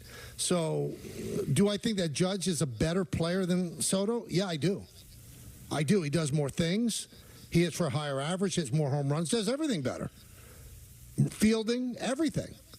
But Soto is a generational type of hitter, putting up numbers that have never been put up before except for Ted Williams. And the fact that he's hitting the free agent market at 26 and Aaron hit the free agent market at 30, it's a big difference. It's a big difference. He's going to get more money than Judge. He just is. Whether or not he deserves it, well, I mean, how many people deserve more than Bryce Harper? It's when you sign your contract. That's it. It's like quarterbacks in the NFL. Like the highest paid is usually the one that just happened to be a free agent at the right time, not necessarily the best. Right. Let's go to Nick in Astoria. Nick. Hey, guys. How are you? Love the show. Thanks. Just two comments. One about the fight and one about the Yankees. And this is for Peter. Peter, I don't understand how you could say that you were disappointed in the fans booing. They're upset because they paid big bucks. And the fight was really, really, really terrible. You know, this guy, to me, in my opinion, is a con artist, Logan. You know, he fought one guy who's really a boxer, Fury's brother, that I've never heard of until then, and he lost to him. It's terrible. But real quick, you knew that, and like maybe that's why if you were there, you wouldn't have spent money. Why did these people fork over their money to see a Jake Paul fight against a 58-year-old Mike Tyson? I just don't get what their expectation was, except you get to have a great women's fight, and then you get to cheer Mike Tyson coming out to the ring. I don't know how people thought there was going to be something much better than that. I just don't. I understand. You're absolutely right. 58 years old. It was more of an event. than a real fight. But everyone thought had that chance that Mike Tyson could, because when you see Mike Tyson training, when he does that, 1, 2, 1, 2, 1, 2, I think if he just would have had a burst of energy just one time in the fight, I think he could have knocked him out. But he didn't have it, Nick. I mean, he had that burst of energy in the first round. That's it. He's 58. If you were disappointed, I mean, Nick, it's really on you. Anybody who came into that thinking they were going to see Hagler Hearns, I mean, why would you think that? There's no chance that was going to happen. He's a 58-year-old man. Watch from the third round on. He could not move his legs. And it's very creative, Peter, very creative marketing. They show those bursts of 2-3 punches against the pads. What does that mean? You got to fight for 2 minutes. You got to fight eight times. For 2 minutes, the bursts mean nothing. Yeah, I mean, listen, I love the guy, but I could tell from those videos that they're all cut together very quickly. Of course he looks great. You're never going to lose. Guys, if you walked into a gym and saw Mike Tyson hitting the speed bag or the heavy bag, you're still going to go, oh, my God, wow. He's Mike Tyson. But when he has to get in a ring and do it for 2 minutes straight, I also think people don't know how tiring boxing is as a sport. Oh, absolutely. Jake Paul was tired, too. Absolutely, and he's 27 years old. Well, what a marketeer, though. He's amazing. Yeah. Listen, people are calling him a con man, and yet he told you what he's going to do. He lined it up for you. You've seen it before. You know who he is. Yeah, I mean, if it took you by surprise, I'm sorry, I don't want to sound really harsh. It's on you, and you didn't pay for it. Not like somebody took your money. I mean, if you signed on for Netflix, I guess you have a little bit of a complaint coming, but it seems like everybody in the world has Netflix. Yeah. Everybody. Like no matter what cable package you have TBS. I got to tell you a quick, cute Netflix story. Please. Mm-hmm. So, like I said earlier, I'm watching the fight on our big TV in the living room, me and Charlie, and then it starts to buffer. Then I put it on my iPad, and it's a small screen, but we can see it, and it's not buffering as much. Then I try to reset the big screen, and Netflix knocks me off. And it says you have too many people signed into the same account. Uh-oh. And it gives you who signed in. It says Michael K's iPad. And then it does the au pair's room. She's watching Outlander at like 11:30 at night. And I wanted to run up there and say, shut that, but I can't. I'd be a bad guy. And I didn't do it. Wow. He's a nice man. Oh, was I angry.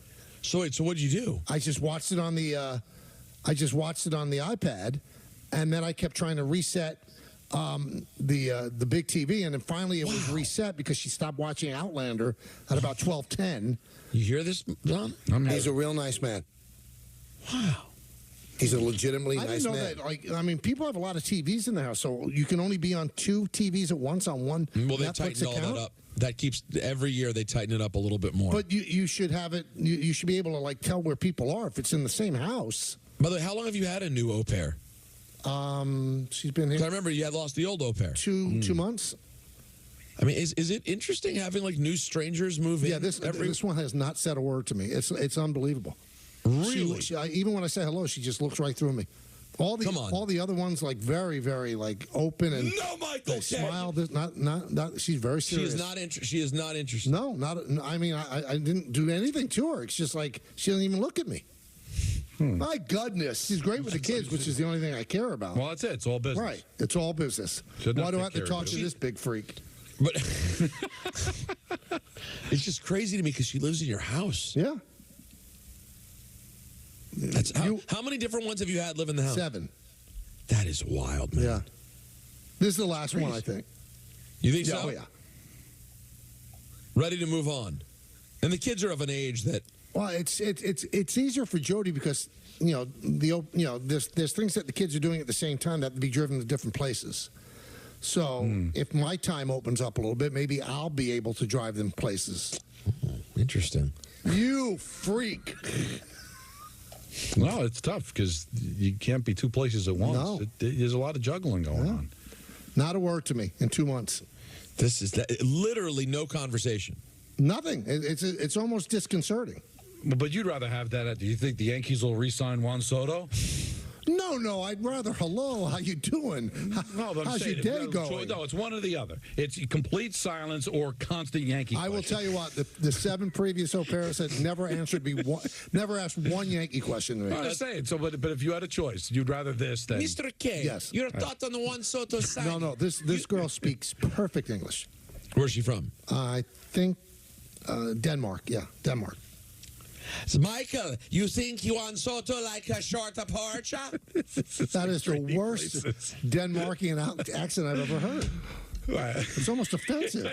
Don't forget the Swedish people. Hey, Michael, you want this is you know what? Let's wrap really. this How up. many people are you going to offend right now? Well, I mean, it's Don and I are white, so us doing European accents, we're fine. I think we're good. I just like trading places. That's what I thought on a train.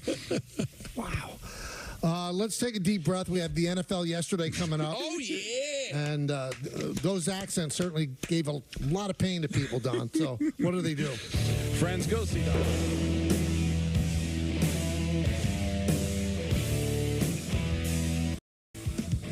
The Michael K. Show on Yes is brought to you by FanDuel. Make every moment more. This is you. And this is your lingering hunch. The Browns look riveting, Gary. The kind that just sort of hangs around. Their defense, unstoppable. But with FanDuel, this hunch won't linger much longer. Because FanDuel's profit boosts every NFL game day will reward you when you're ready to act. Go Browns, Browns, Browns. So you won't let any hunch go to waste and make every moment more. All customers get a profit boost every NFL game day. From FanDuel, America's #1 sportsbook.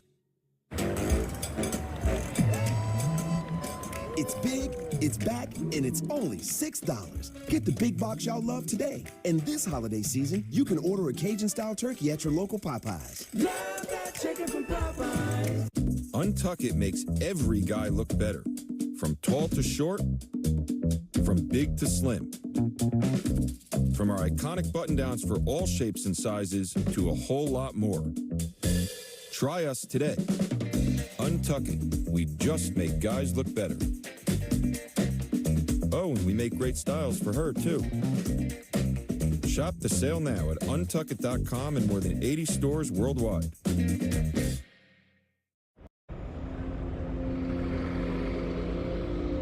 The doctor said I only had a 29% chance to find you. But I knew you were out there.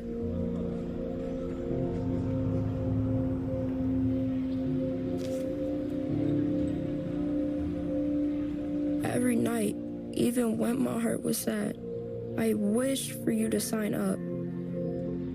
I got so sick that I couldn't go to school, but I still made people laugh. But when we matched, it was the best day ever. Dear donor, your blood stem cells saved me from leukemia. Thank you forever and ever and ever. Sincerely, Owen.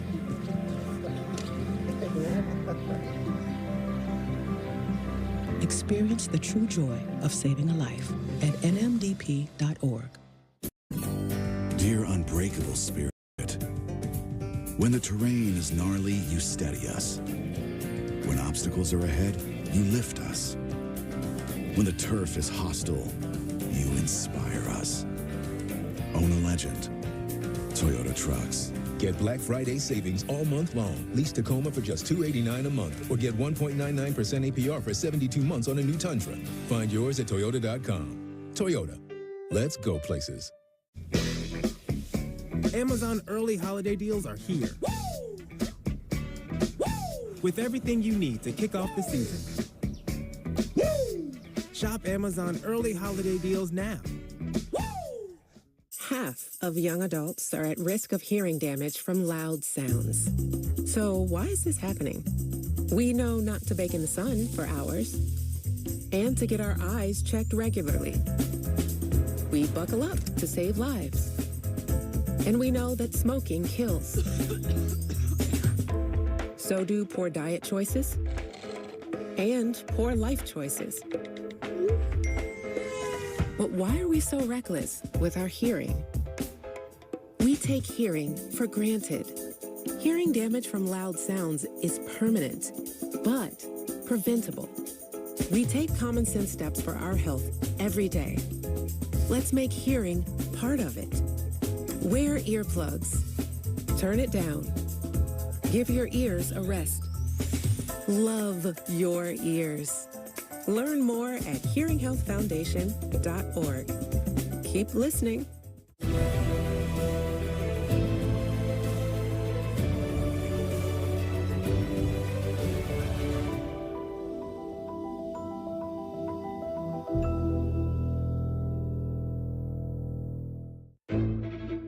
A team grows in Brooklyn. Block by block. Play by play. Shot by shot. We got Nets. The Community Food Bank of New Jersey is the state's largest anti-hunger organization. We provide nutrition. We provide support. We provide opportunity. We can't do it without you. Go to cfbnj.org to join us today. It's great to catch up, Jamie. How's business? Good. Are you up to speed with the new beneficial ownership reporting requirements? Sort of. What's it about? It's a new initiative to help fight crimes like money laundering, fraud, and drug trafficking. A lot of small businesses like ours just have to report some basic info to the federal government about the real people behind them. Does that include my cafe? There are some exemptions for certain companies, but don't worry. There's lots of guidance on the government's website about who needs to file. Check out fincen.gov/BOI. Filing is easy and free. It took me less than 20 minutes. Looks like I do have to file. Thanks, Jamie. It's great having a supportive business community. Reporting beneficial ownership information helps protect U.S. national security. Filing is quick, secure, and free. And it's the law. Learn more at fincen.gov/BOI.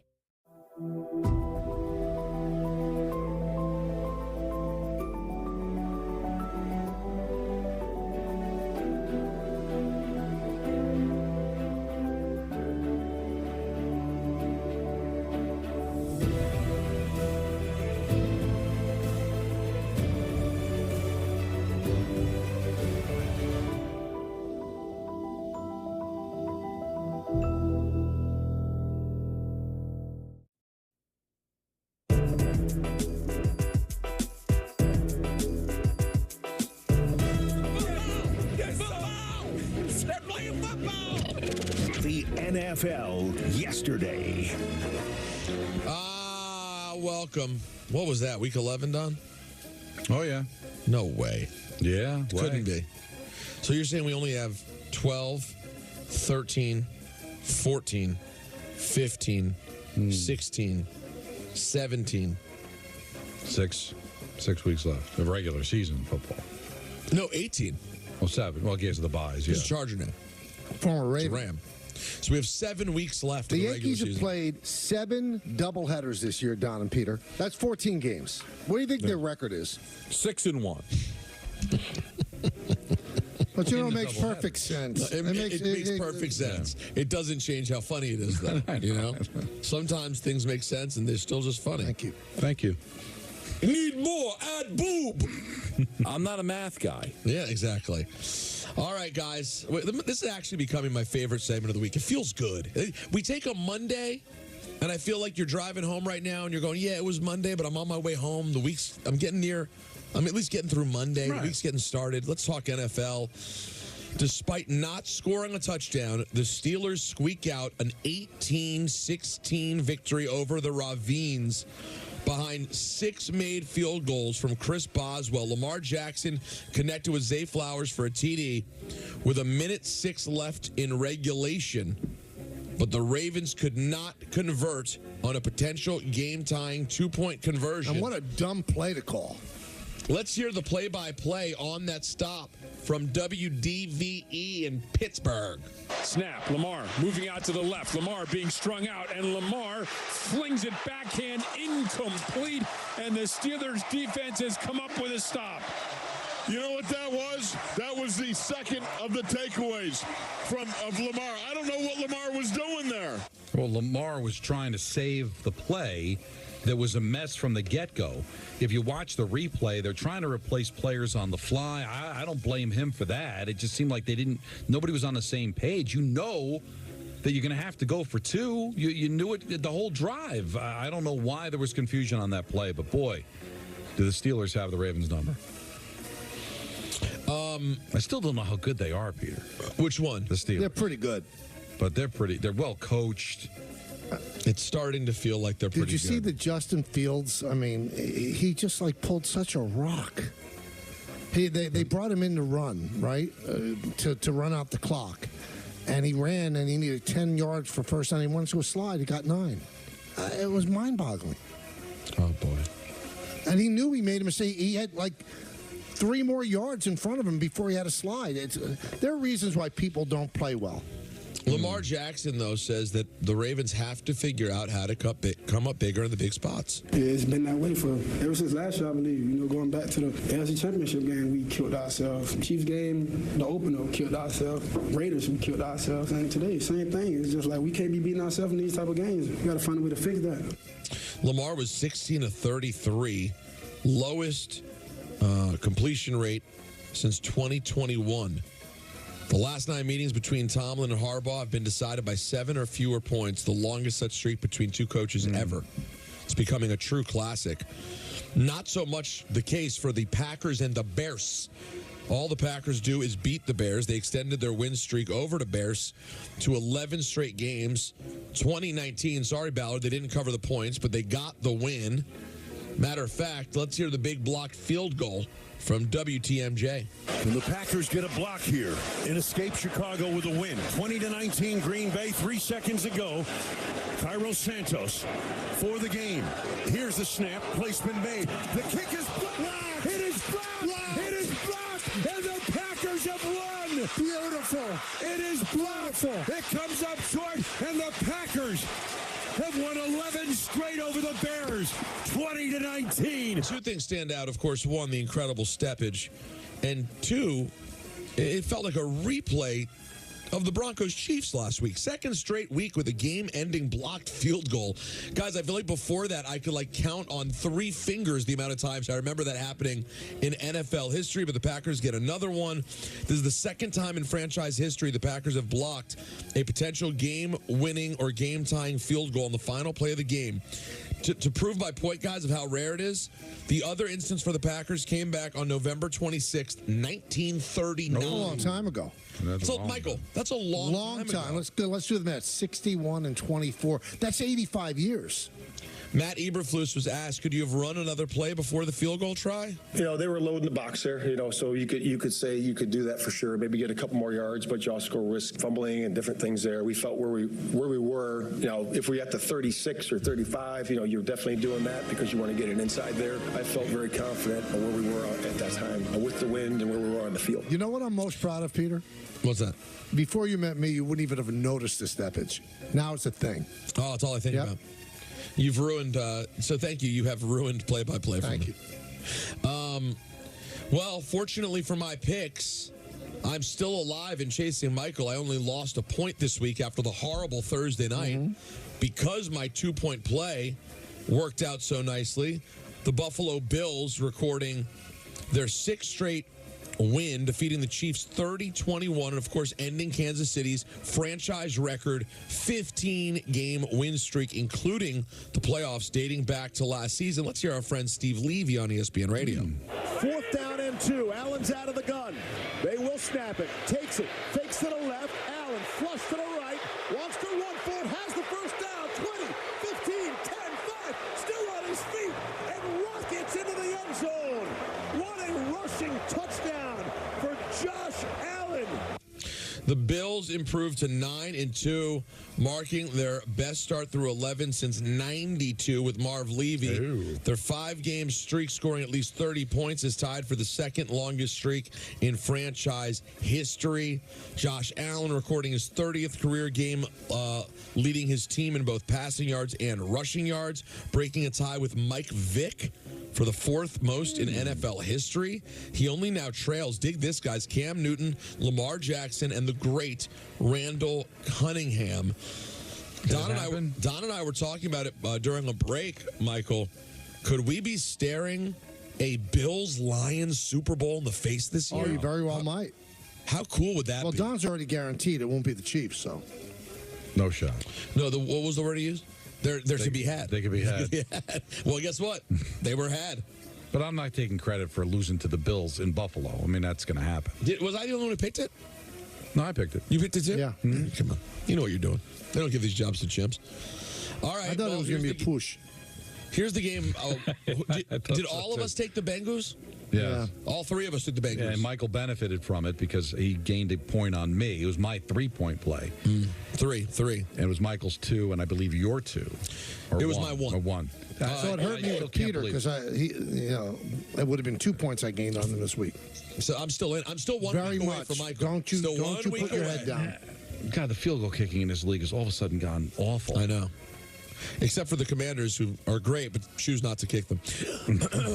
After leading 27-6 in the second half, the Chargers survive a surge by the aforementioned Bengals to win in primetime 34-27 after a go-ahead touchdown by J.K. Dobbins with 18 seconds left. What an absolute killer. The Bengals had 2 field goals. They were tied 27-all after the big comeback. Michael, they miss a field goal. They go 3 and out. They miss another field goal, and then they blow it late. Let's hear the call from 98.7 LA. Burrow taps his helmet, takes the snap. They bring an extra body to rush. He throws to the end zone. It's in the air, and it is incomplete. Chargers win. The Chargers win. 34-27. Derwin knocks it down. No, that was a total ripoff of Sterling. You thought so? Because, John, people, when they do the imitation, are always wrong. It says Yankees win, the Yankees win. That's right. He went Chargers win, the Chargers win. If it wasn't a ripoff of John, it would have been the Chargers win, the Chargers win. Don't steal from John. I don't know if I care. Well, you should. Zach Taylor, how do you explain all these losses for the Bengals, man? I can't. I wish I could. You know, it's a team we believe in, a team that believes in each other. It's sick the way that these games are ending and the way that we feel coming off the field every week. The feeling I got when I got to talk to the team in the locker room after all these endings this year. You know, what I just keep telling the team is at some point this has got to happen. At some point. That'll do it for the NFL yesterday, Week 11 edition. Really Thank good. you. It was. I love this segment, Really, man. you should. It's so my good. producers, Anthony and Tom, did a hell of a job today. Oh, really Thank you. unbelievable. When we get back, we're going to know who the American League Rookie of the Year is. That's right. Yes. So stick around for that. We'll take some phone calls. Hey, maybe the off season.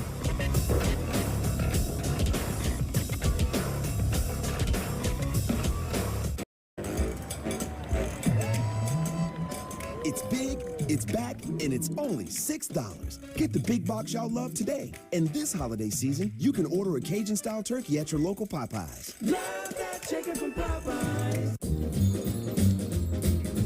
Welcome to Nissan. Are you interested in a test drive? Absolutely. There's the all-new Kicks, the new V6-powered Frontier, and the Nissan Rogue. Consumer Guide's Best Buy 10 years in a row. Finished with all your holiday shopping? We are now.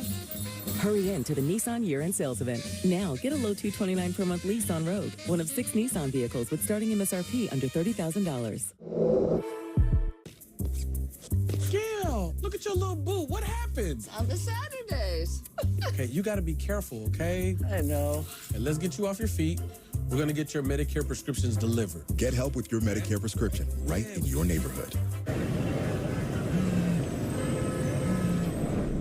Hi, Eric. Hi, Mel. Is now good for a quick catch-up on your plan? Yes, that was great. Has anything changed since we last spoke? You know what? Yes, I'm thinking more long-term. Great. We'll make that change to your plan and adjust as needed. This helps a lot. Bye, Mel. Bye. Make sense of your money with Citizens. Do you suffer from knee pain? Ever been diagnosed with osteoarthritis? Or worried about the risks involved with knee surgery? It hurt all the time, like the nerves were rubbing against each other. I was at the point of either replace my knees because I'm tired of this pain. Get the relief you need without surgery. We're Arthritis Knee Pain Centers, the premier leaders in non-surgical knee pain treatments. Instead of surgically replacing your knees, our state-of-the-art procedures replenish the depleted natural cushioning in your joints with an FDA-approved shock-absorbing gel, without surgery and without downtime. After the first injection, I knew it was going to work. We've successfully treated thousands of patients. Medicare and most private insurance cover this procedure. Full motion, no pain, walking, everything just back normal like it used to be. Locations in Garden City, Smithtown, and Wall, New Jersey. Call 1-800-834-5911 for a no-charge, no-obligation knee pain assessment or go to arthritis-kneepain.com. Untuck It makes every guy look better. From tall to short, from big to slim. From our iconic button-downs for all shapes and sizes to a whole lot more. Try us today. Untuck It. We just make guys look better. Oh, and we make great styles for her, too. Shop the sale now at untuckit.com and more than 80 stores worldwide. This is you, and this is your surprising hunch. I'd take the over. The kind of hunch that pops up anywhere. Buffalo. It's Broncos time. And right now, FanDuel is giving new customers $150 in bonus bets when you bet $5 if you win. Carolina! So you won't let a hunch go to waste and make every moment more. New customers bet $5, get $150 in bonus bets if you win. Only from FanDuel, America's #1 sportsbook. Is Cialis Daily better than Viagra? Does it last longer than Viagra? Are sample packs available? Get started with a 30-day sample pack. Generics now only $1 per tablet at rexmd.com/30. Does RexMD really work? Over 85% of patients said not only does it work, they saw results the very first night. Get started with a 30-day sample pack. Generics now only $1 per tablet at rexmd.com/30.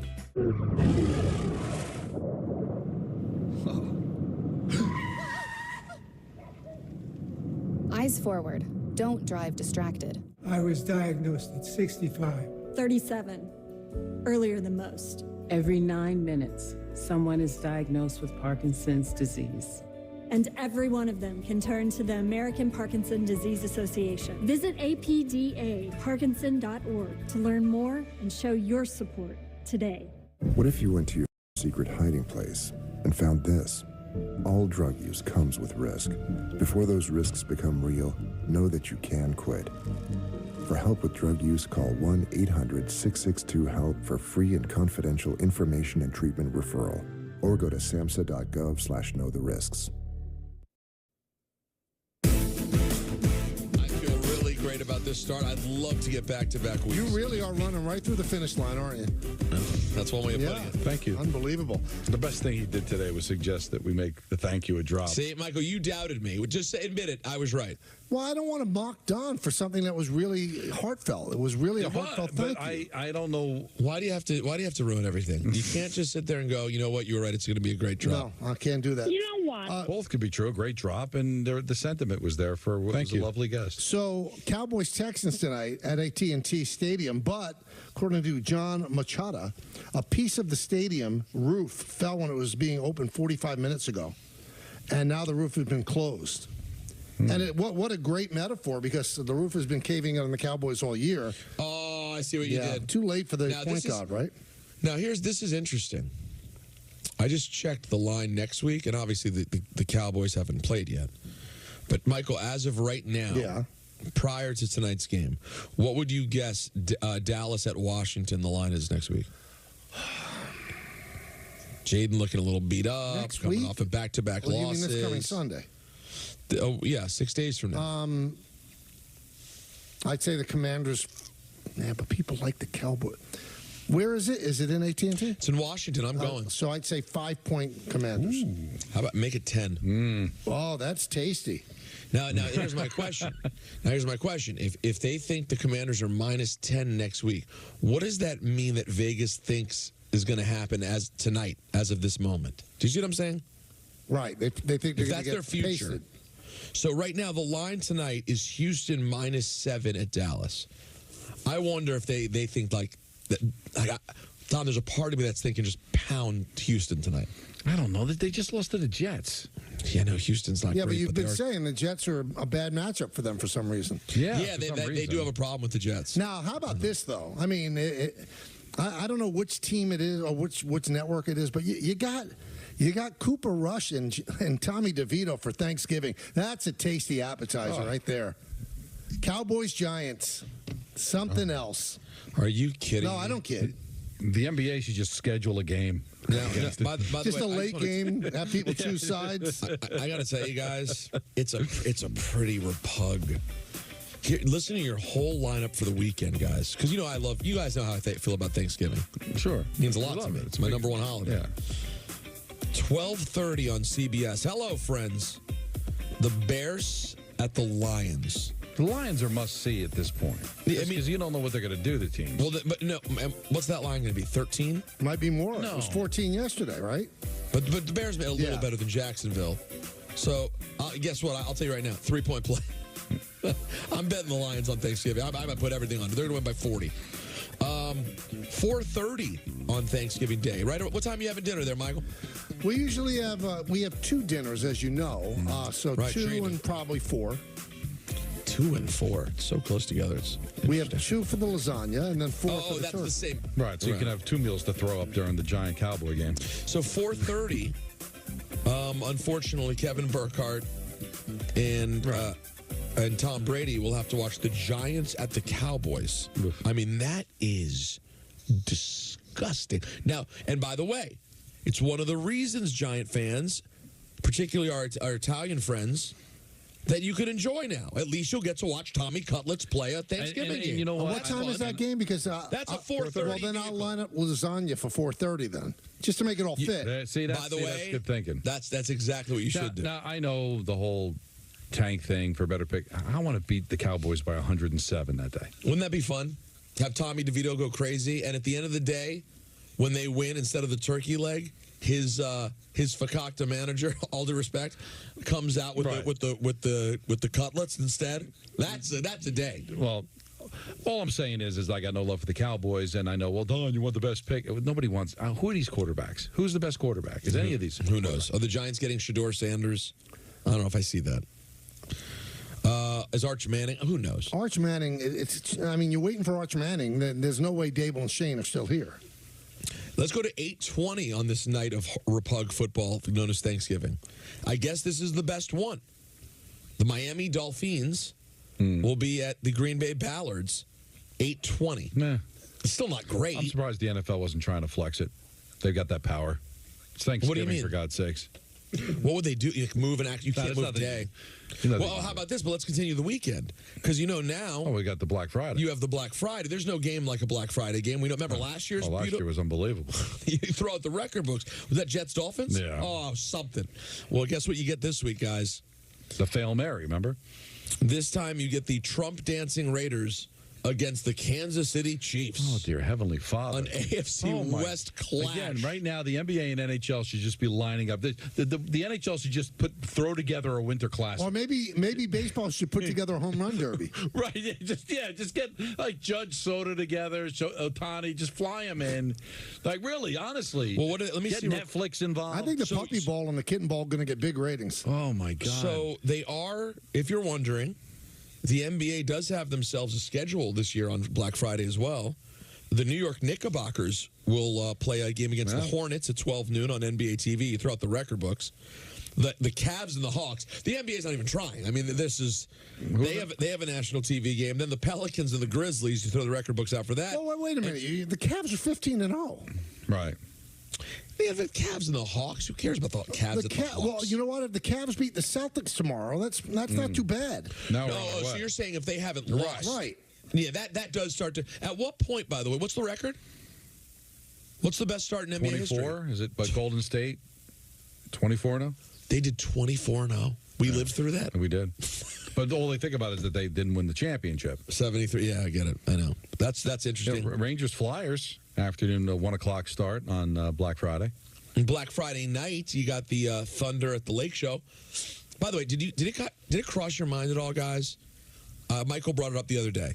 Congratulations, of course, to Carmelo and Lala. Their son, Cayenne, has made his decision. He's going to Syracuse. Right. Michael, did it cross your mind at all that that's like the real NBA father-son story that's actually super cool? Didn't until you just brought it up. Well, it's the real deal. The kid's been awesome. He was choosing schools, had options, and now will follow in his dad's footsteps. But LeBron couldn't do that. He didn't go to college. No, I get it. But my point is, this is like, he'll then see if he's able to make the NBA by going through this process. Like, no one's suggesting he wasn't at the level to play for Syracuse.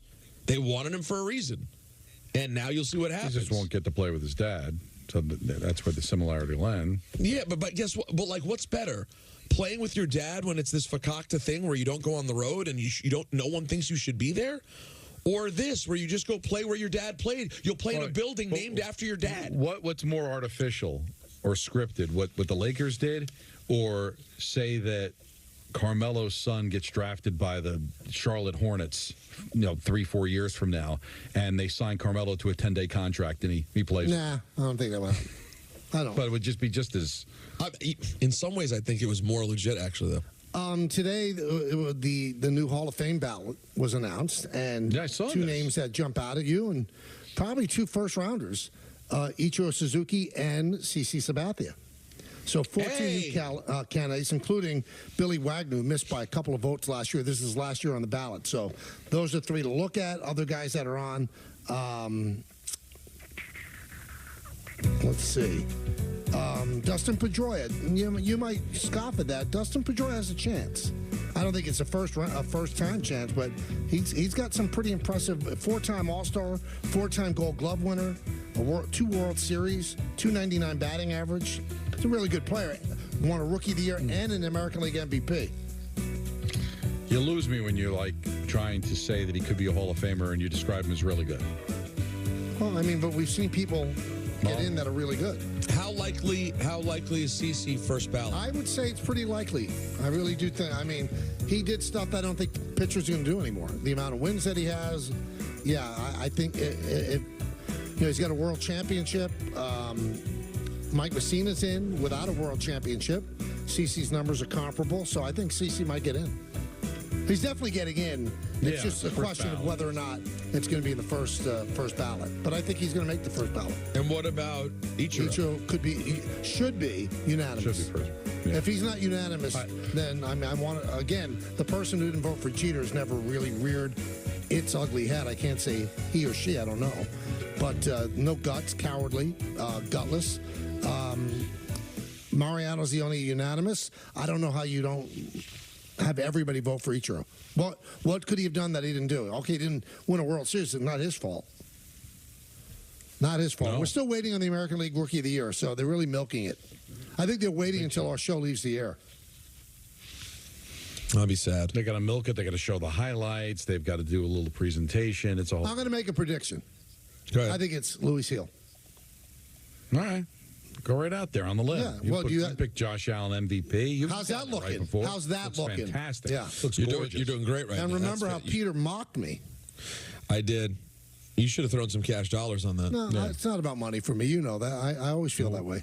Let's go to Chris in Rockland. Chris. Hey, what's going on, fellas? Hey, Chris. Hey, so huge Yankee fan, have been my whole life. Loved having Soto on the team this year. He makes Judge better. Judge makes him better.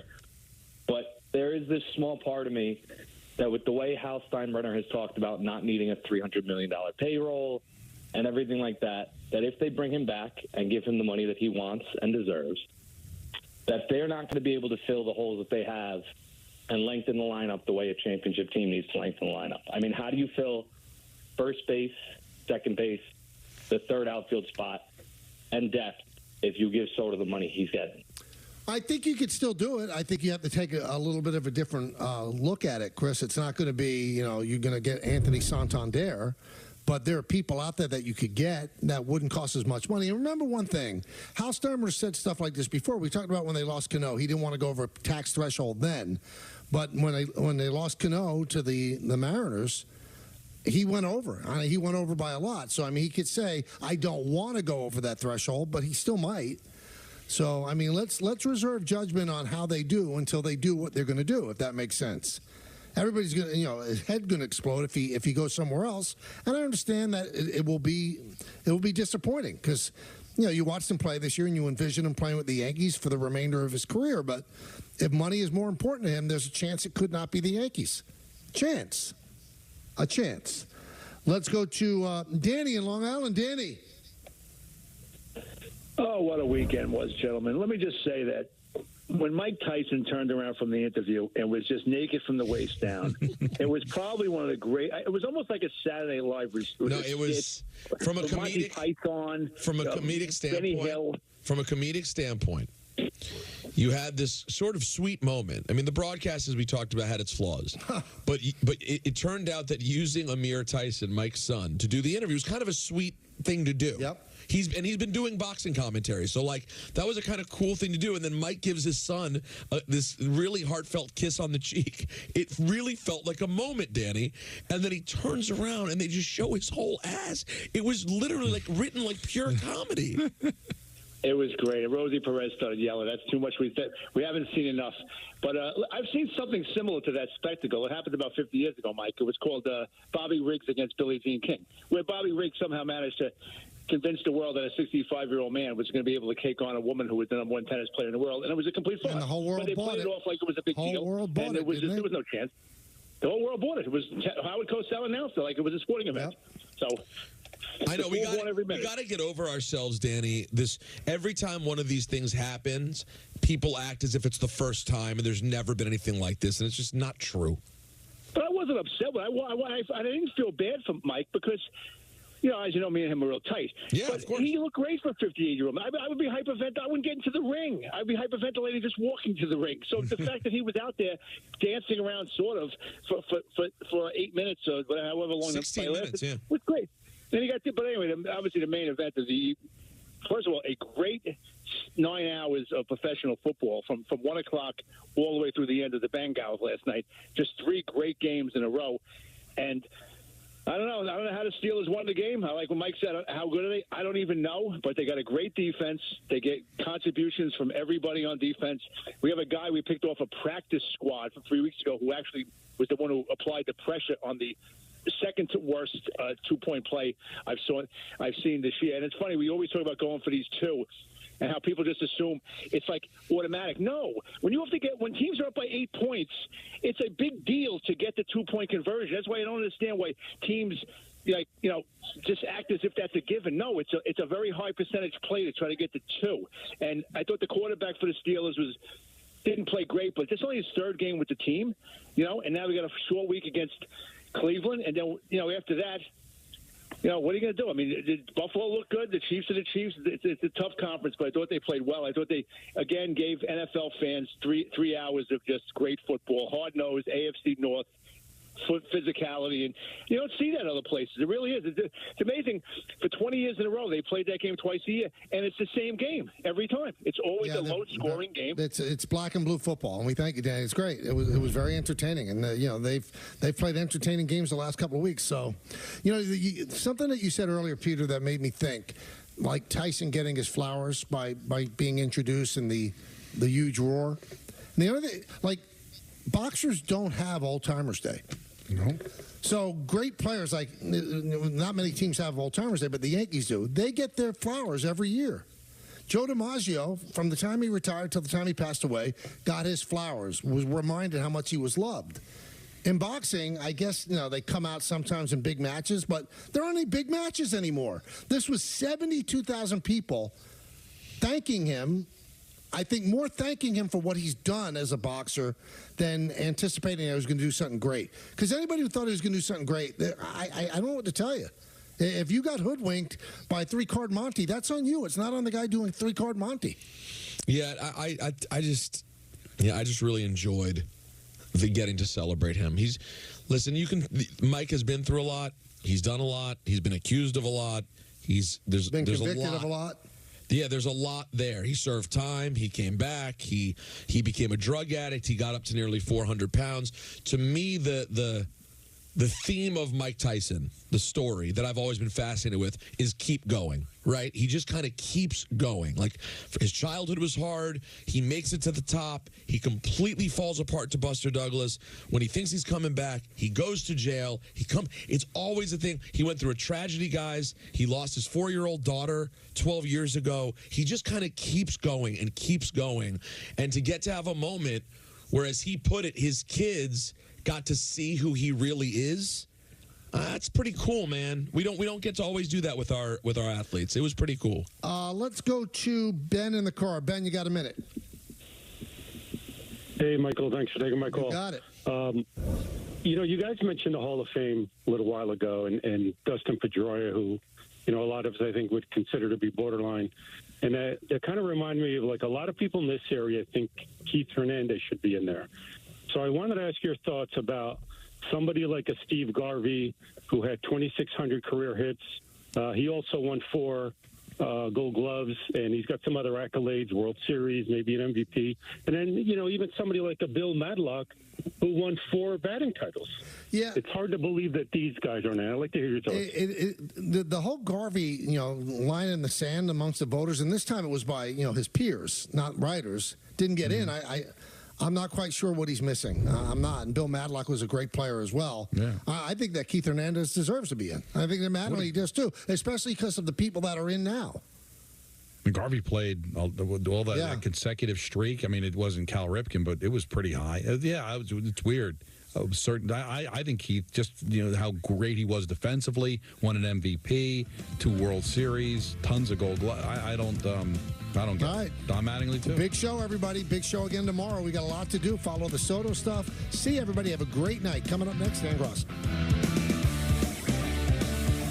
That's a wrap on the show for today. Coming up next, you get a little marathon of Homegrown, the path to pinstripes. For all of us here on the Michael K. Show, this is Chris Sheeran saying have a great night. We'll see you again tomorrow at 3 o'clock.